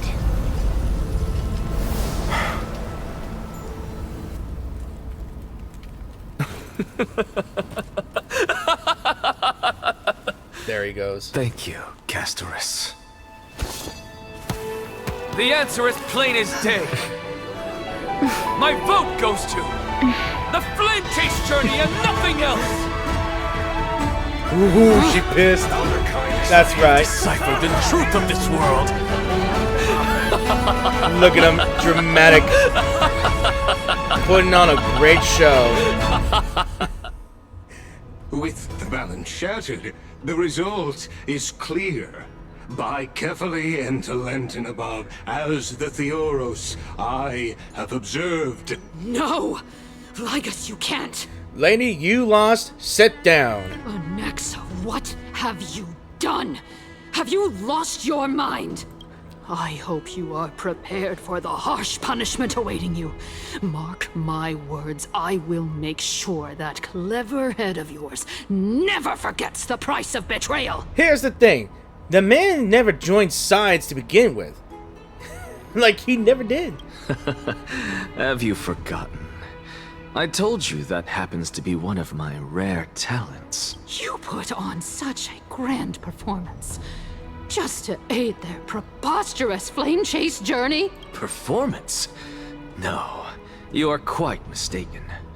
I may be paranoid by nature, but I've always been known for my honesty. If you really understood me, Lady Kindness, you'd realize that I never had any interest in your pathetic little game of politics. Factions, standpoints, they are jokes in my eyes. I have never once switched sides. The man just wants to know the truth. And to get to the truth, he'll be willing to do anything. Anything to get closer to the truth. Even if it's just to play nice with some people, he never joins sides. Because he thinks that neither of them will get him the results he wants. Because I, and I alone, am the truth. Lady Kindness, with all the citizens here as witnesses, we should honor the spirit of democracy and respect the decision of this assembly. I have observed that Akama has chosen her destiny. This citizens' assembly has resolved to continue the flame chase journey. This resolution shall be put up on the wall of heroes, such that all citizens are aware of the city's way forward. You! It seems not everyone is ready for the assembly to end. Very well. Let me entertain you for a little longer. By your leave, Lord Lycus. Interesting. Elders and citizens, your attention, please. Stay for a moment more, if you will. Anaxagoras of the Grove of Epiphany has an announcement for the assembly. What is this performer up to now? Absolute flame chase journey. What do you think he'll continue? Just moments ago, all of you made a decision on the fate of Amphorius. As a supporter of the Flame Chase journey, it pleases me to see the choice you have made. But I regret to say that I still harbor doubts about this outcome. Thus, I hereby challenge this resolution. Tell me, who among you dare swear to Kefali's name that Era Nova will truly welcome the fairy tale ending that the Chrysos heirs have promised? A beautiful new world free of calamity and madness? Nonsense! That's impossible!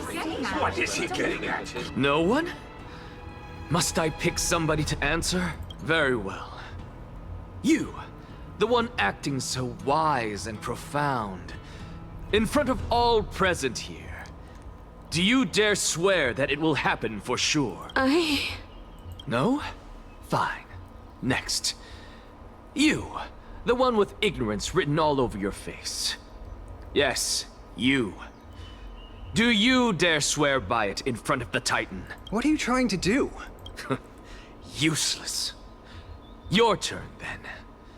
With that smug look of yours, you must be confident that the Flame Chase journey is the best course to take, right? So what's with the random picking, dude? Hey! Mind your tongue! So, no one? I see. In that case, Finan, answer me this. Your speech was filled with such passion just now. How confident, then, are you in making this promise? Professor, what are you doing? Put on a show. Let him continue with his performance.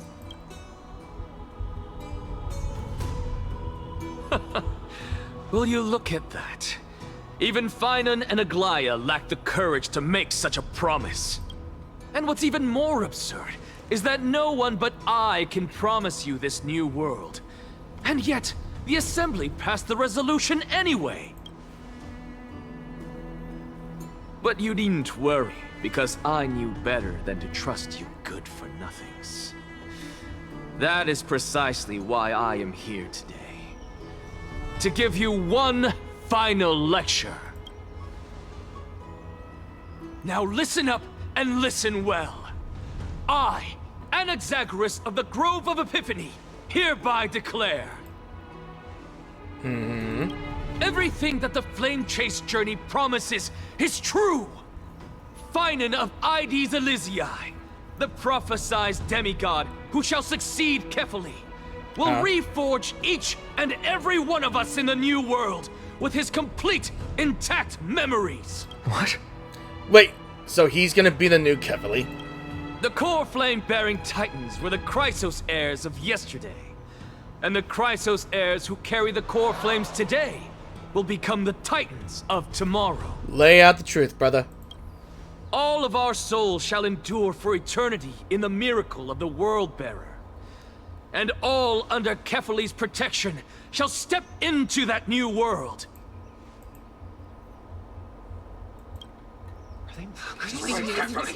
This is pure blasphemy! It's impossible. Get your heads out under the rocks. What?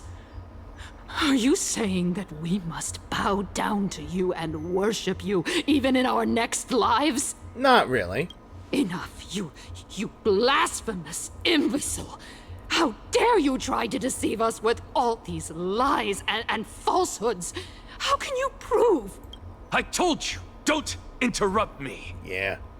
But since you've asked, I shall be kind and indulge you.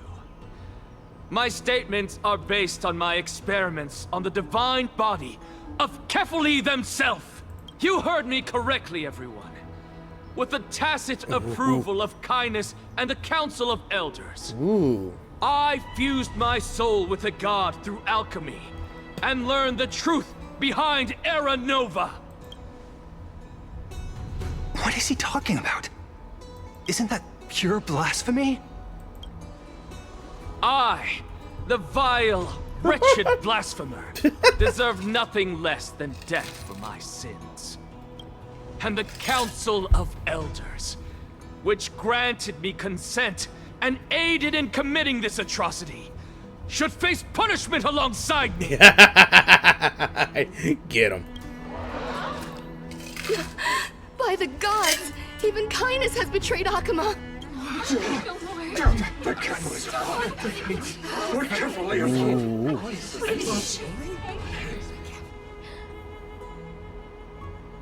What you gonna do about it? I had no knowledge of his transgressions.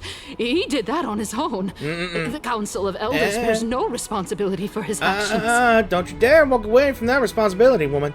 Lord Lygus, as the esteemed Theoros, are you going to simply stand by and allow the Council of Elders to be dragged through the mud?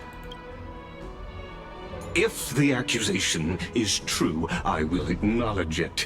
If not, my conscience stands unburdened.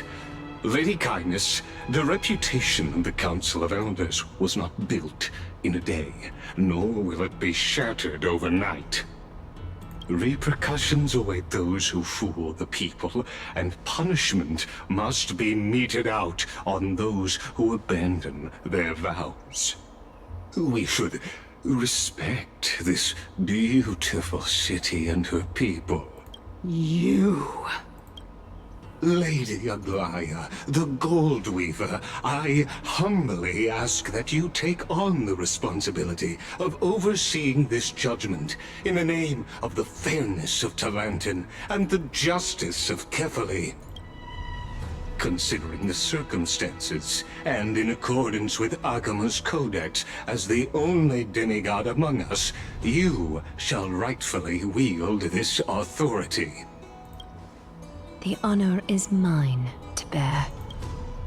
How is this permitted? Dude, this was planned all along. Elders and citizens, silence, if you please. Anaxa of the Grove of Epiphany has made his statement clear. As per Akuma's codex, I request all present citizens to stand with me in exercising the right of judgment. First, Elder Kindness of Akuma and Lygus the Theoros stand accused of neglecting their duties and abusing the law, leading to the egregious blasphemy against a god. In the names of Talantin and Kefali, Akuma is to form a committee before the 7th action hour to conduct an investigation and disclose the findings to the public for subsequent judgment. Yes! That's what we deserve! Agreed! Curse you! Now, concerning Anaxagoras of the Grove of Epiphany, He has confessed to grave blasphemy against Kepeli. In the names of Talantin and Kepeli, the accused must be allowed to hear the people's voice prior to the execution, for a chance at a reduced sentence and possible pardon.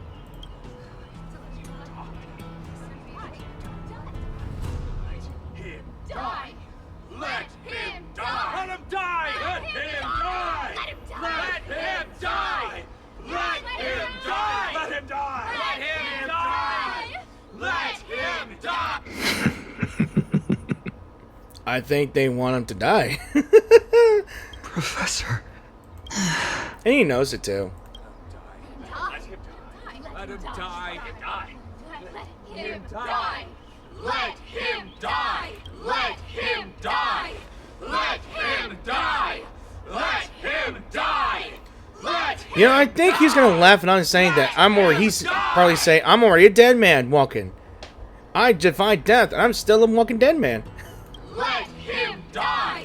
But he ain't gonna say it. Let him die! Let him die! Can you Let him die! please stop? What decision will you make, Lady Goldweaver? Enough with the hesitation, Aglaya.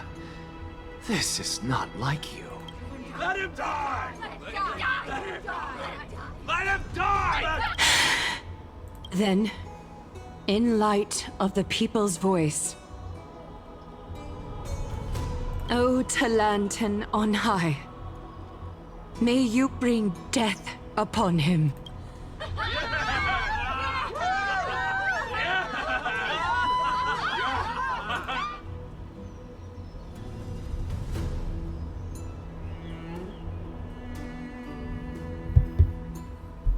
Alright, back to me.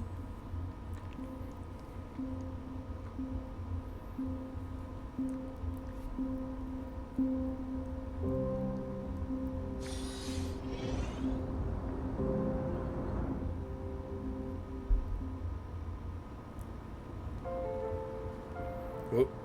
Hey, I'm here. A sea of flowers? What is this place? Wife.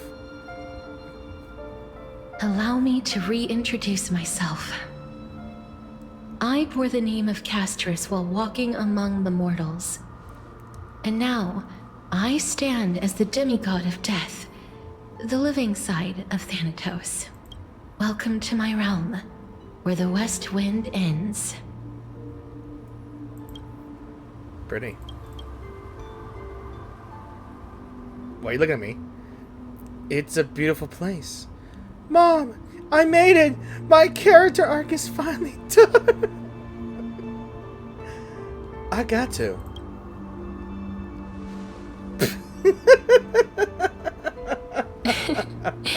You're still as energetic as always. Anything to make you smile.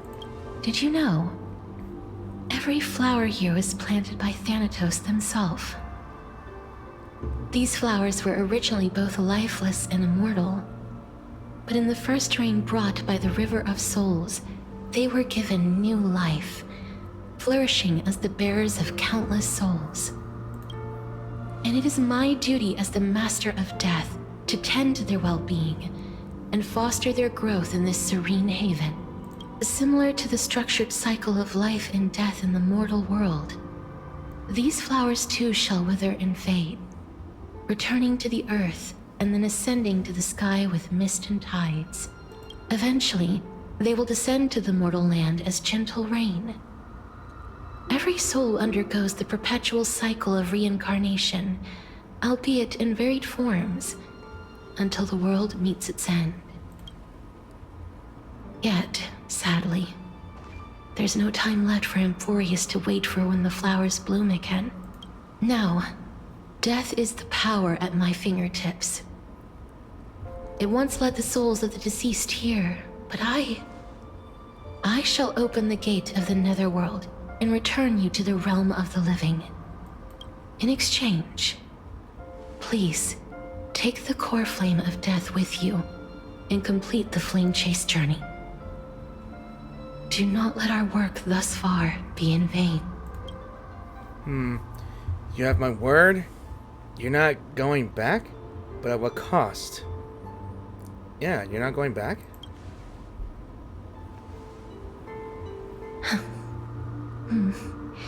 Just like the other demigods, I will stay here and embrace my destiny. That being said, it is not easy to guide a lost soul back to the mortal realm. The whispers of death are sweet and alluring. If your determination wavers, you will succumb and be forever ensnared by the Netherworld's grasp. Please consider this a one-time exception. I will do everything in my power for the Flame Chase journey. And for your life, the only life I can save. I'll do my best. I am glad to hear that.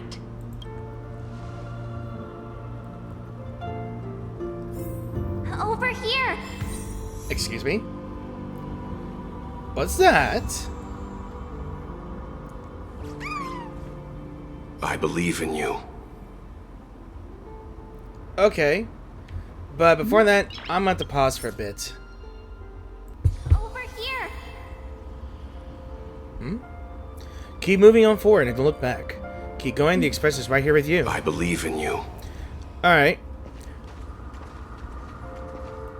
Alright, let's keep on moving through the lane of memories here. This is where we first met. I think that's what I figured. Don't go. Listen, just keep moving. One day our paths will cross again. I'm sad that the... Such a sweet joy. I can hear it. Lift your chin up high and step forward with us toward tomorrow! I don't know that memory. For stealth's sake, I don't know that memory. But, That's right. Keep your eyes on the dawn. This is... I don't know why this is sad. Still remembering gorgeous memories. And I don't know if I can relate to or not, but... it is sad that some characters are not going to be voiced. Onward. Show me your courage. There's my boy right there. He's my dude, my homie, my bud. Partner, we shall become heroes together. I know we will, Finon, but I cannot wait to see what you can do when you come out. Almost there, I say. And okay. I was wondering when I was going to look back, though. Finally. The image from the last chapter. Thank you, Casterus, for being the third wife to the Stell. Or to Kalis, who cares? Since I've already made it to the end, maybe I can have one last glance at the sea of flowers? Do not. Do not. You know what the saying is... And look, the game's already figuring it out for me. Don't turn around, keep looking forward. Don't turn around, keep looking forward. Don't turn around, keep looking forward. Don't turn around, keep looking forward. Don't turn around, keep looking forward. There's so much choices. I don't know what to pick.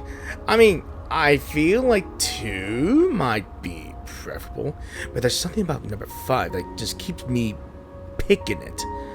I don't know what to choose, guys. Yeah, I'm shaking my hand here, knowing which one to choose. I mean, the game is seriously, do not turn around. And okay. There is a significance between flavor texts here. And from what I can tell, there's only one person that can only do this type of flavor text here and there. It has to be. Can it be?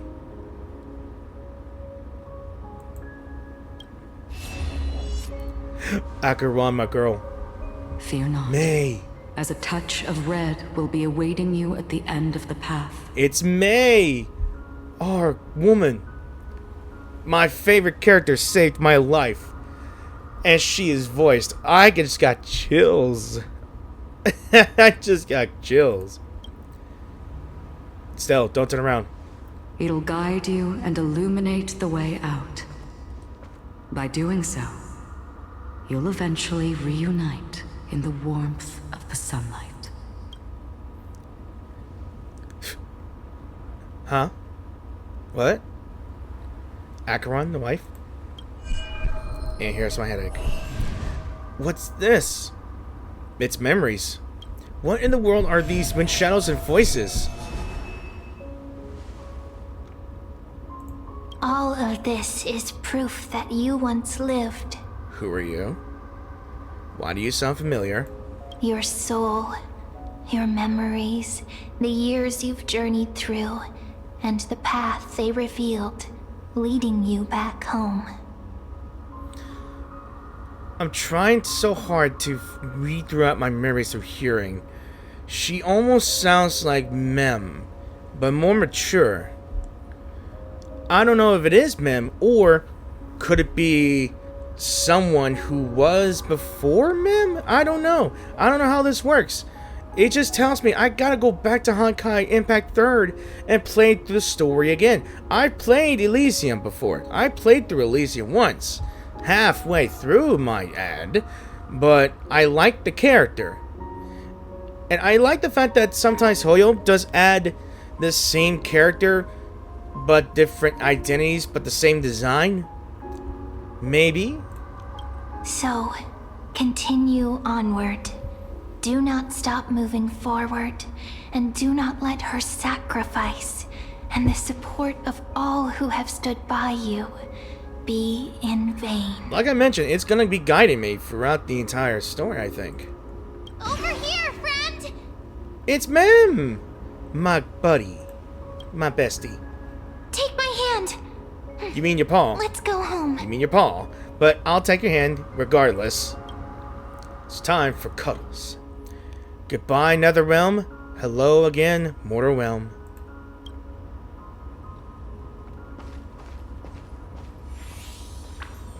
Let the trailblazing continue. I don't know why I'm smiling, guys. I am so smiling.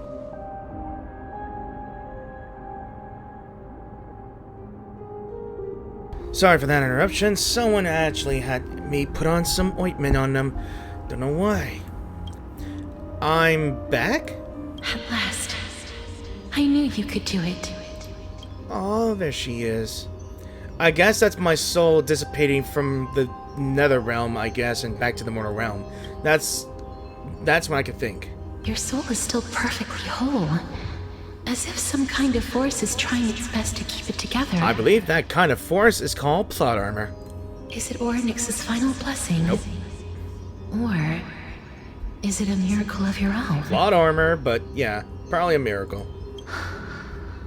It's truly incredible. Such a strange surge of familiarity. So hard to describe. Perhaps it is fate, once again fulfilling its own design. Or perhaps it is the laws from beyond the sky, so familiar to you, that intertwined our fates long ago.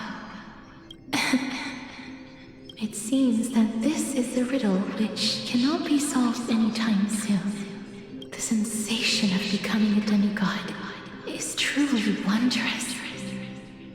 It's as if the river of souls is winding its way through the depths of my spirit, transforming with each breath into a fine rain that nourishes the world. Do you recall that prophecy? At the end of the sea of flowers, the souls of the living shall warm thy fingertips, and after an embrace, there shall be eternal separation. I promised you that I would do everything in my power to give it another meaning. Now, as I stand as a demigod and destiny draws to a close, I can finally end it in a way that is as beautiful as it deserves. The wish I once sought, but could never grasp is now within reach. In this brand new world, every every blooming life will lift its arms in celebration and recount the profound meaning of this very instant. Every touch, every embrace we share will never again be an ice-cold loss. They will radiate with an intense warmth, sowing love far and wide throughout the land.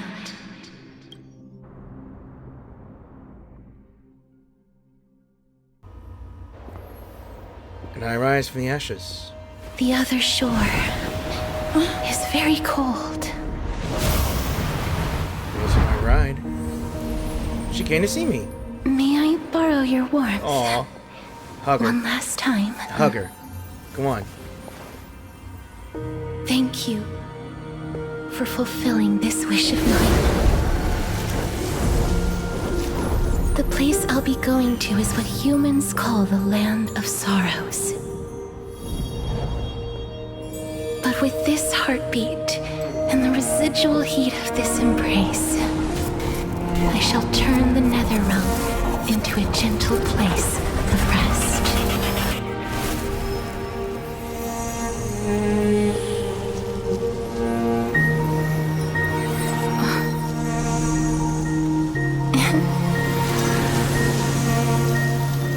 This embrace may be brief, but it's the proof that I once lived. Farewell, then. May we reunite in the new world. Presently in Akama. That grand and absurd performance was what you've been seeking your whole life? I gave up everything in search of truth, and it culminated in this very moment. You, on the other hand, performed as I expected. You did not hesitate when you saw the chance to attain power. It's as if you... Crave power, like a fly craves rot. Those are your words, not mine. But what you said at the end, did you already know what I had planned for Thynan? I may have lost an eye, but my vision is clearer than anyone else. You've nearly exhausted your humanity. You're no different from my current state as a walking corpse. That's true. I've long since burned to ash over the past 1,000 years. Only he is capable of unleashing a raging fire that rivals our final great enemy, Aquila. So, this is our last chance. How about we let go of the bad blood between us? Are you guys gonna make up? May I resonate with your core flame, Aglaya? Please do. That sounds weird. That's impossible. To persist with your soul thinned to such an extent. You're insane. Just as you fight to lug your corpse onward to complete your unfinished goals, I have my own reasons for doing this. Until Thynan grows into his position as the prophesied leader, I must continue to lead everyone on the flame chase journey. I must keep inching forward, even if only as an empty shell. I've long predicted this was the case, but I didn't think you'd already lost so much. How ironic. We would have avoided so many misunderstandings if you and I had just spoken this candidly before. But casting aside our ideological differences, there is one thing you and I agree on. Thynan. Yes. He was born to be a hero. He understands the hearts of the people, and I can confidently say he is a far better leader than you. Only he is capable of fulfilling your mission. Sadly, he is a man cursed by Nestia. But by my estimates, his horribly elaborate sense of style should not impede Era Nova. Congratulations are in order. We found common ground at the very end of our destined paths. When you put it that way, it makes me want to take back what I said. Glaya, we're back!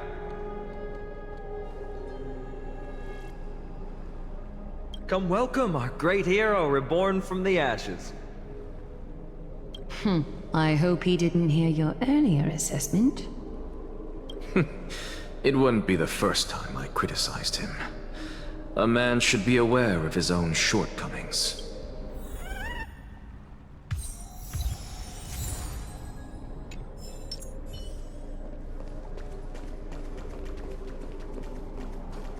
I'm gladdened by your triumphant return.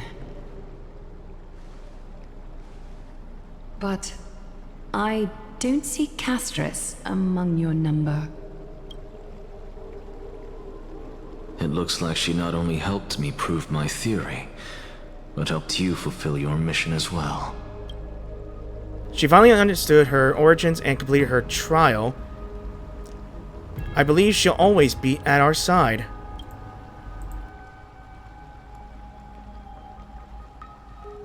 She might not have been able to change her fate, but she still wrote the final verse of her epic herself. Trinan, please recite the prophecy for us. Trailblazer, please surrender that scalding cool flame for us as well. You are the only life she ever saved by her own hand in her 1,000 years on this earth. I believe no one is more qualified for this noble task. Let the ceremony begin.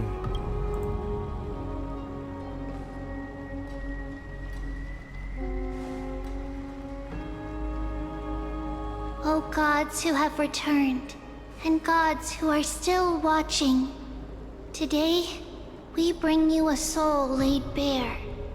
The Hand of Shadow, Thanatos, remembered their name from the past. From daylight they came, and to their fragrant dwelling they return, to walk now among your ranks. And there was one who joined hands with the Titan, a traveler risen from the dead, and reborn among mortal kind. She is the everlasting night, and shall now proclaim in her good name, O Majesty of the 12 Titans, pillars of the world. We seek your divinity to mend the rifts of the world.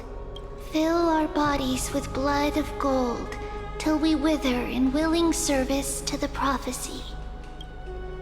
Step forward, trailblazer from beyond the sky, and together with us, surrender the core flame and carve their star into the sky.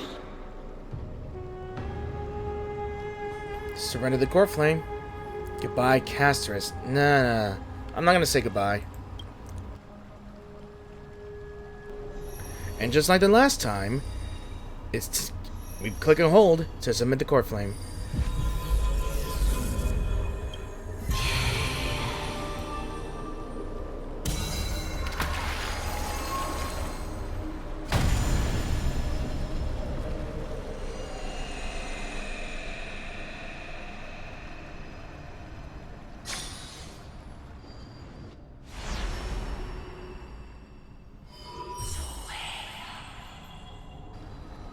A constellation for death. For life and death, to be more precise.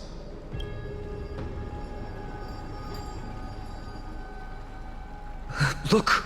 It's our girl Castris.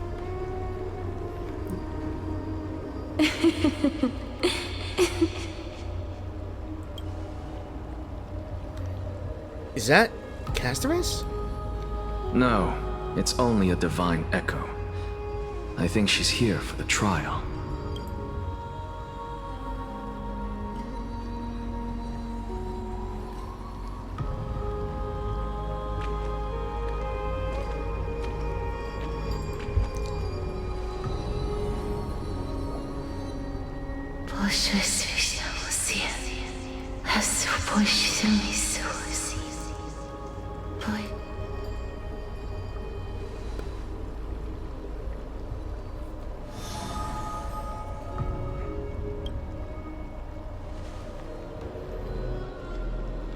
What did she say? That's the language of the Titans. Castorus... No. The Titan. They said... I have illuminated the cold shadow of death. Onwards. For your path to the future is bright and its flame eternal.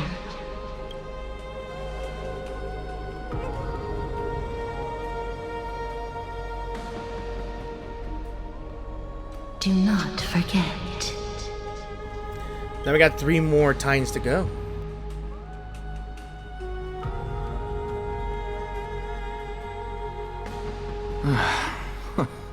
She made quite a scene. I suppose it's my turn now. I won't stop you. Professor, you... What's with that look? You were present. So, let's get this execution over with. We wouldn't want to bring shame to Akima's divine laws or keep me from creating a new world. You never change, do you, Professor? I don't understand. If your theory is correct, you'll lose all memories of your past life once you become a Titan. So what's the point of becoming a god? Of course there's a point. Even if I forget who I am, I'll still have my brilliant mind. It goes without saying, I'll find a way to retrieve memories of my past life. Besides, I still have you, don't I? I still don't really understand what you said during the assembly. Even if it were true, things reforged from memory could never be the same as the original anyway. Then allow me to tell you right now that you're wrong. What exactly are we? My answer is that the Chrysos heirs are the future Titans and vice versa. Of course, this answer only applies to us. So, what are we when it comes to regular mortals? The very essence of the world, our souls, are tiny invisible seeds that hold records of each person's memories of the world. And we are the buds that sprout from these seeds to grow into great trees. Is that what new sporism means? Correct.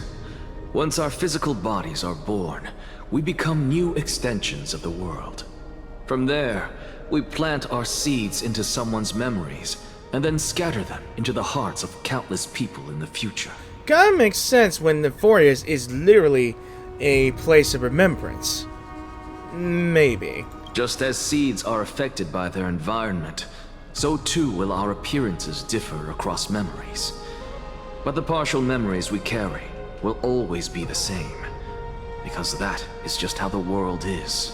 To destroy our very existence, one must destroy the world itself. But we have someone who will still live on with his perfect memory. That person is you, child of Kefali. This is what it means to be the world-bearing Titan. So, carry everything of this world and live on. Don't disappoint those most precious to you. Don't disappoint Lady Goldweaver, and especially, don't bring dishonor to my theory. Anaxa, I swear to you, I'll lead everyone to our reunion in the new world. Good. He did not say Will 1. Call me Anaxagoras. That is all I have to say. Farewell, everyone. May we meet again in the next life. I just realized something, that the man here has the core flame of reason. So I'm thinking, is he gonna pull it out from himself? That keeps him alive? Farewell, great performer. May Circes safeguard your thoughts. Salute him in the same way. May Circe safeguard your thoughts. Are you satisfied, Honorable Titan? Very. I hereby swear I have borne witness Anaxagoras of the New Sporists and the Grove of Epiphany has successfully overcome the trial of reason. Thus, I shall confer upon you these words. You shall transcend the peaks of purity and return to corruption and hardship. Oh, so that's a god's prophecy. It sounds like you just rephrased my past, present, and future. Oh, Circes. Is that all you've got? Well, you've already transcended the peaks of purity, and you were never the type to give me any leeway. That is true. But I do still have one question. I knew it. What is it? Maybe we're thinking of the same thing. As you've so boldly stated, we and the world itself live on through the memories of others. If that is the case, whose memories did the very first new spore sprout from? How should I know?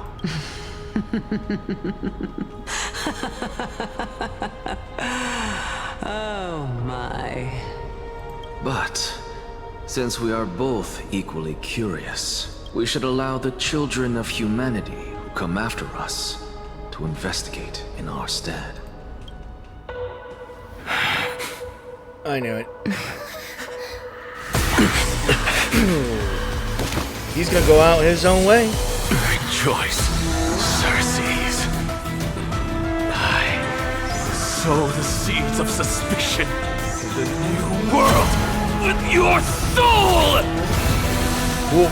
And now, the objective is complete. That is all. The dude got Thanos dusted. He ascended.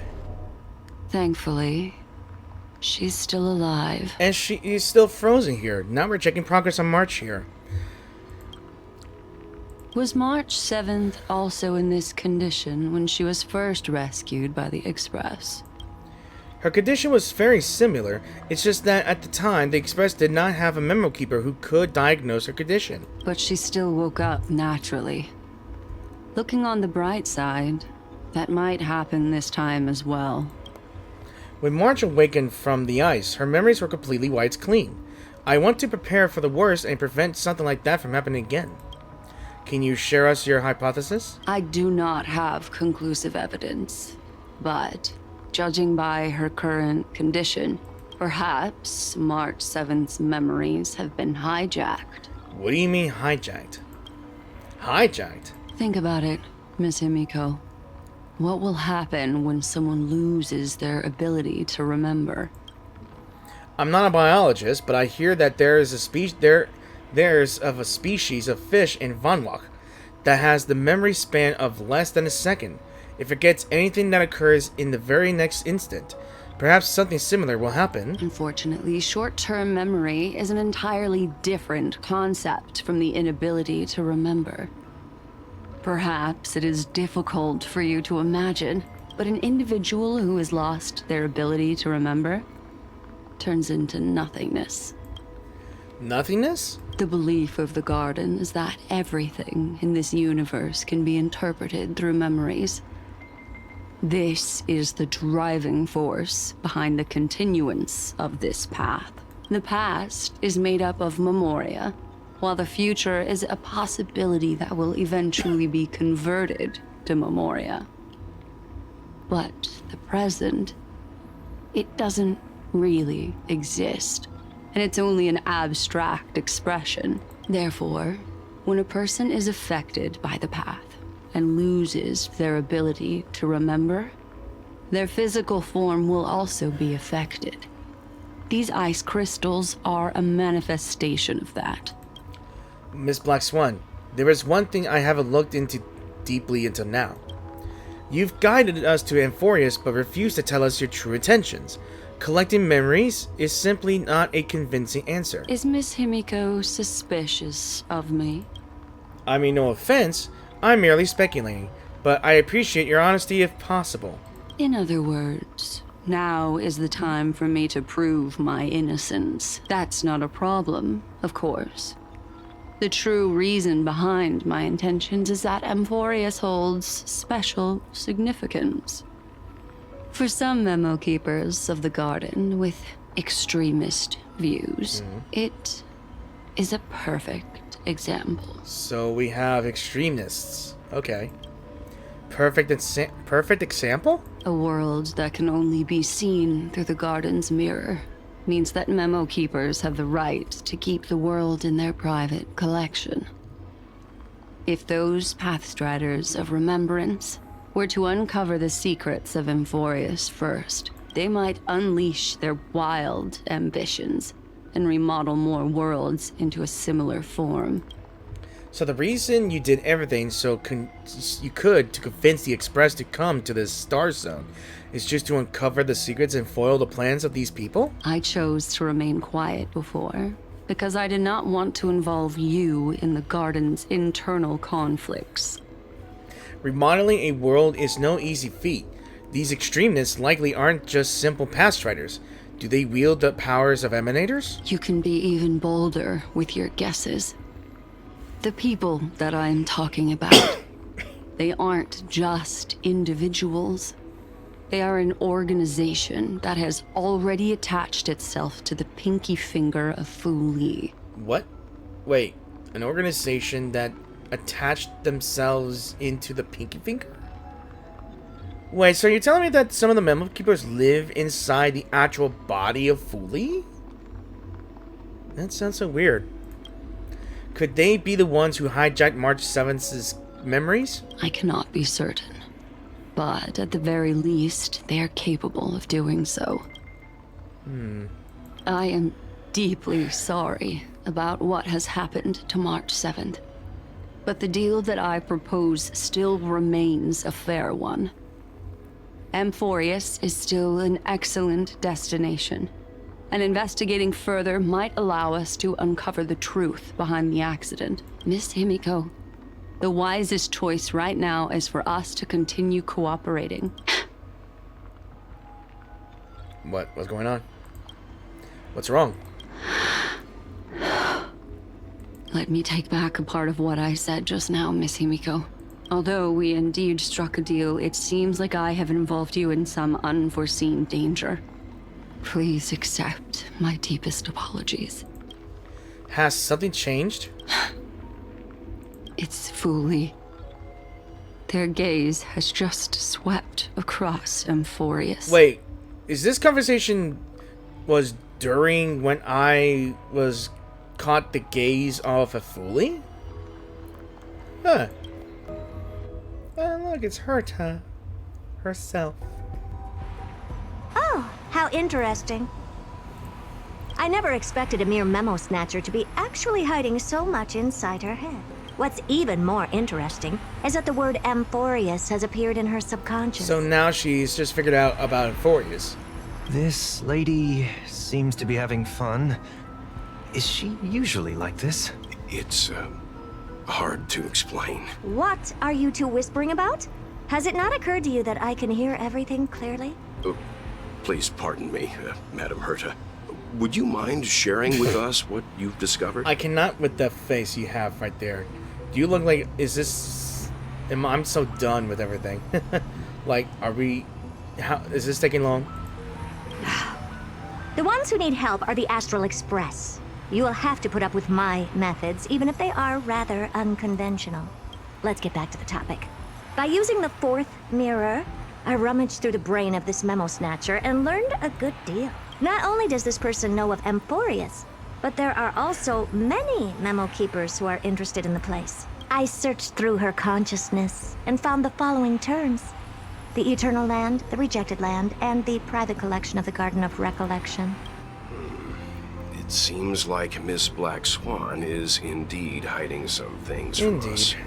Since I'm not able to find any useful clues from the outside, why don't I personally visit this mysterious employee? Can you do that? But then again, I asked myself a dumb question. Of course she could.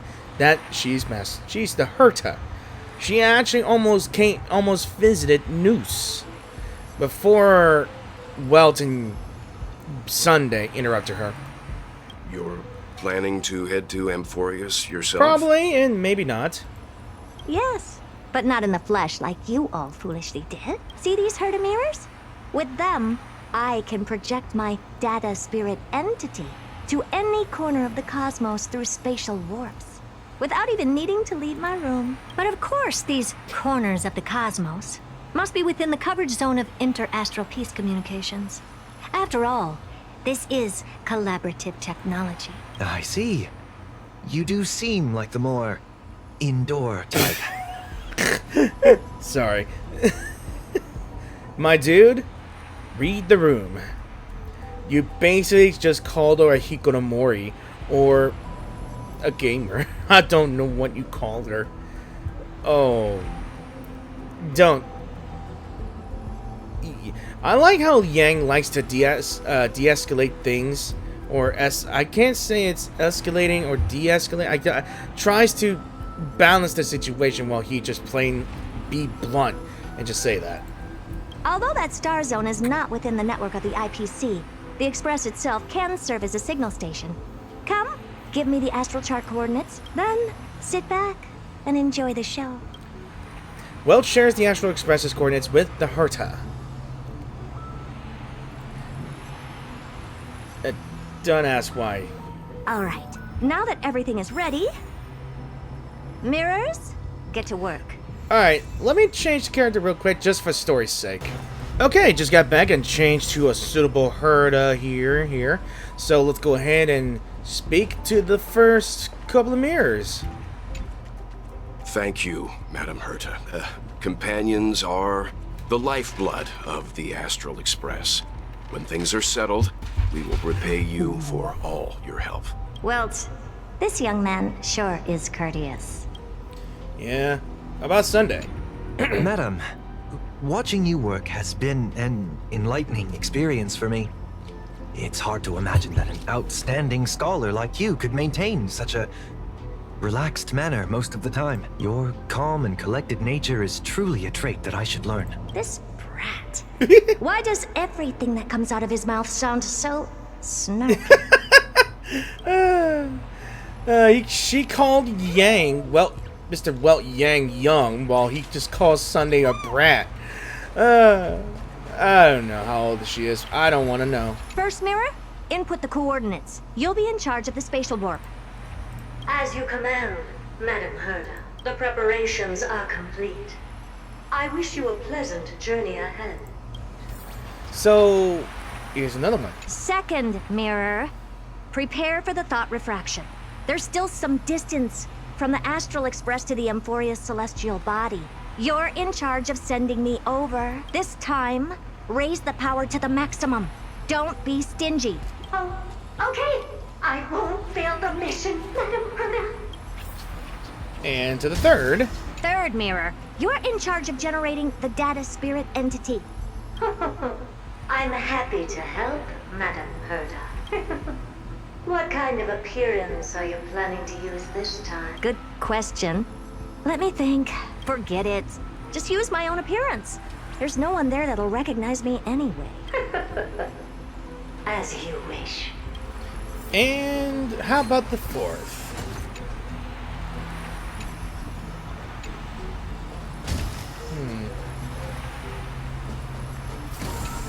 Or not. Wait, we may be discovered by the enemy. Hey. Fourth mirror, there you go. You'll be in charge of... It seems like I have nothing for you.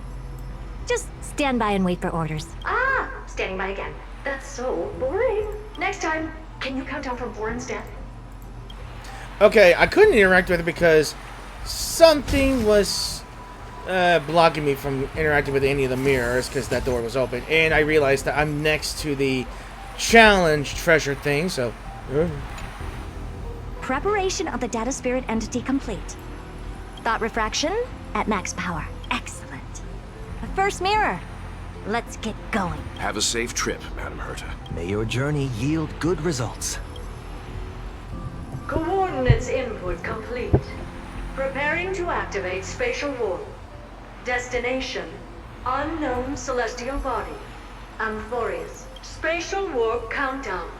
5, 4, 3, 2, 1. Warp activated. Oh! So that's Amphorius? Its appearance is, well, sure is unique. Second mirror, prepare for thought refraction. It's time to send me in. Alright, please read the safety protocols carefully. Can't you hurry up? Yes, ma'am.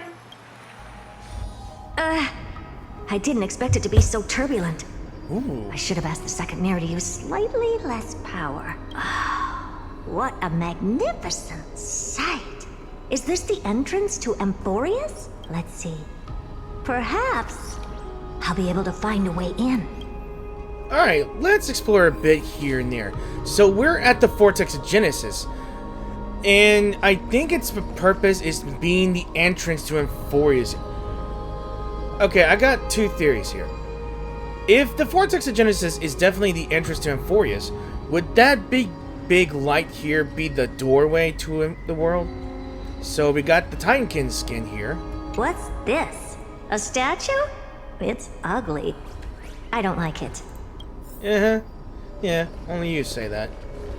Now, what about Dongheng and me? Oh, I finally found your traces.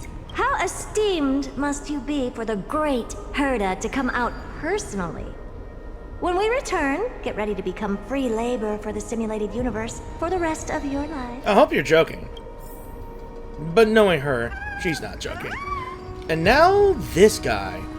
That's supposed to be the Flame Weaver? Look at this. And I can't get near you. Look at you. Fucking tall, dude. The sword, it looks cool though. But why is he here for all reason? What's this? How creepy. Oh, it moves? Who are you trying to scare? It's either a projection or a fake. Or both. There doesn't seem to be much to take note of. No, but there's... How am I going to get into Amphorius? Good question, as I said. I think, why is there three things showing? Titankin, why? Us, me and Dongheng, why? But then again, why can we see you as well in the entrance? There's gotta be a significant theory about you, Flame Weaver. But, yeah, let's just go forward to find out. My deepest apologies, esteemed lady. I'm afraid that you cannot proceed further. Wait, what are you doing here? Who's there? Your visit, although not part of my calculations, is a pleasant surprise.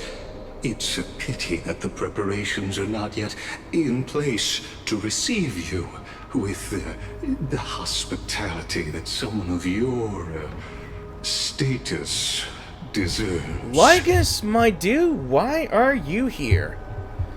And why are you outside of Amphorius? Are you not going to answer my question? Who are you? I have many identities. Really? And I'm going to have even more in the future. But if you just need a form of address, you can use my common alias, Lycurgus. Lygus. Lycurgus Lygus. There's gotta be some significance to that name. Alright, Lygus. But you can't possibly think that I'm just asking for a name, can you? Regrettably, I do not have the authority to share more information. However, standards are always flexible. While not violating the ultimate agreement, I'm able to disclose this piece of information.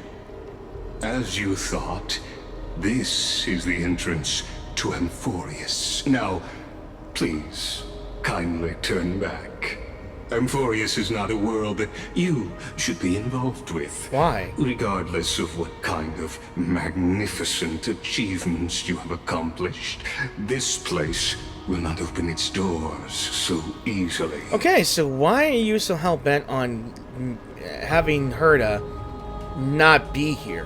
Why do you not want her to get inside the world? Is there a reason?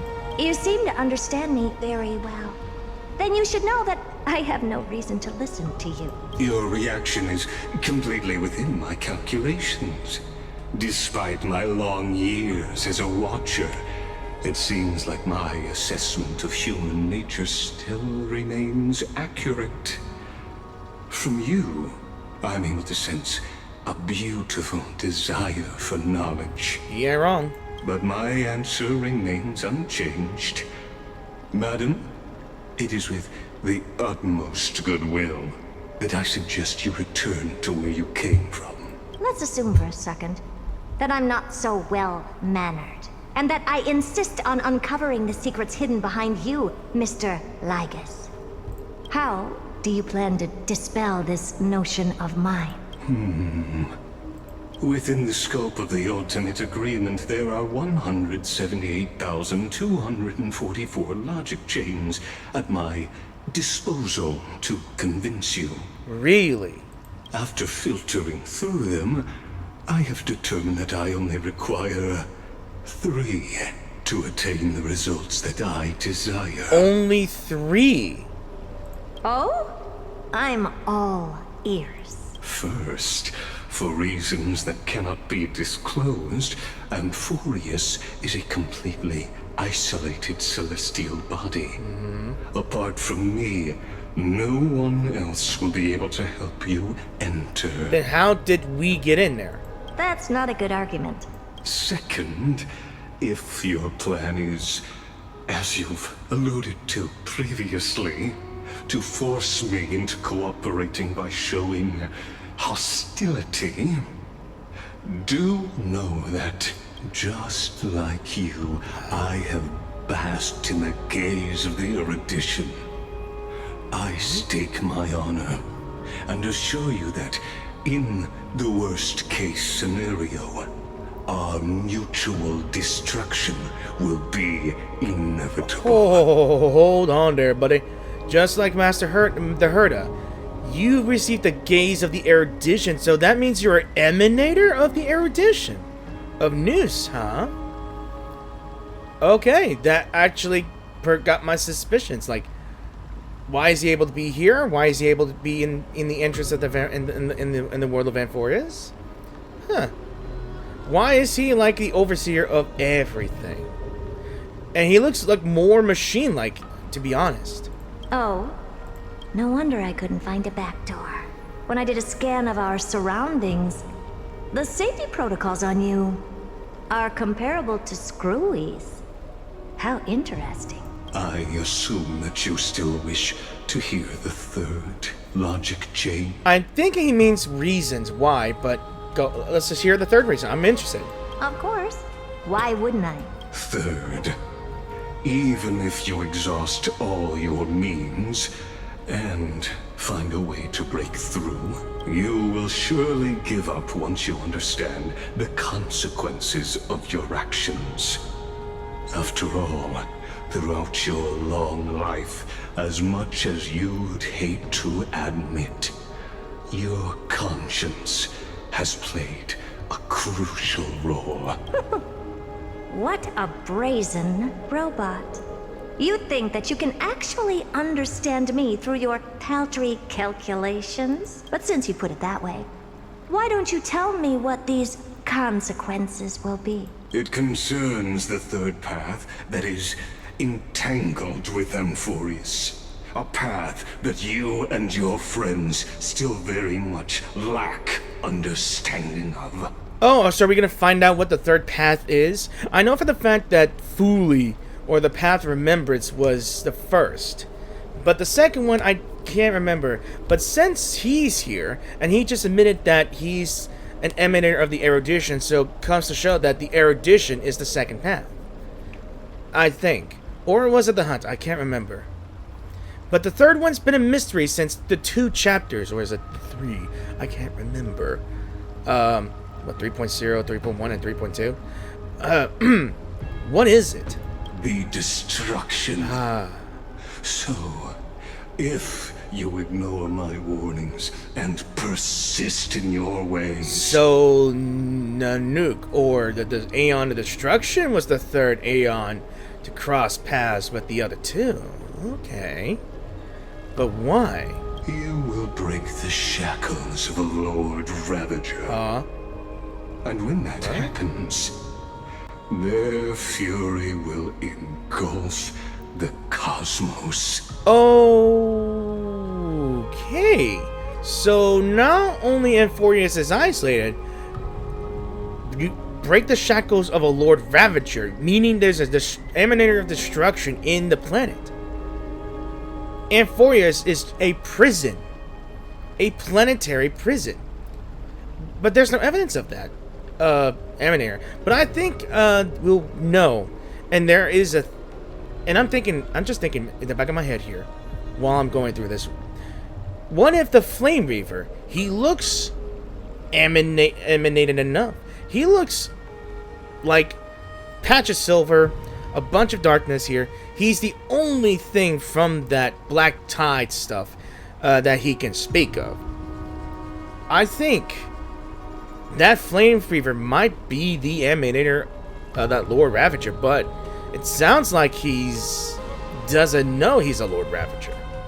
I don't know.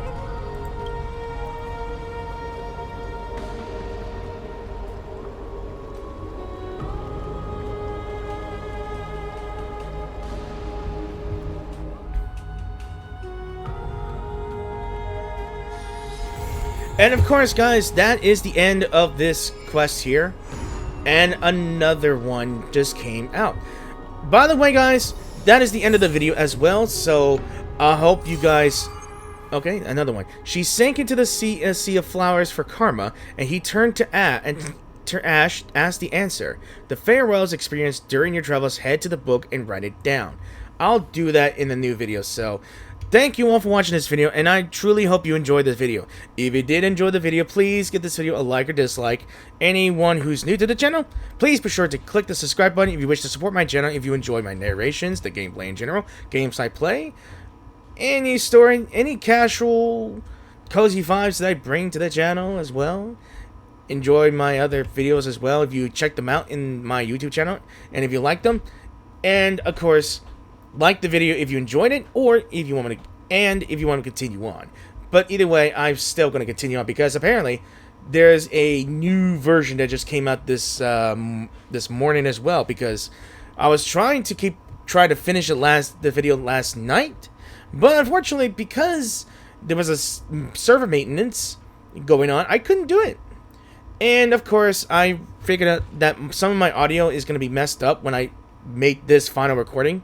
From the point where I'm about to leave the Netherrealm, just letting you guys know, there are some voice audio technical difficulty on that one because I don't know why, but my voice recorder only recorded didn't record the last 6 minutes of some content, so you're gonna see some weird edits on my video. So letting you know. And I will see you guys in the new video, probably on the new chapter as well. But I'm thinking I'm going to be doing Genshin Impact as well. So, until then, I shall see you guys in the new video. So peace out, and have a awesome week.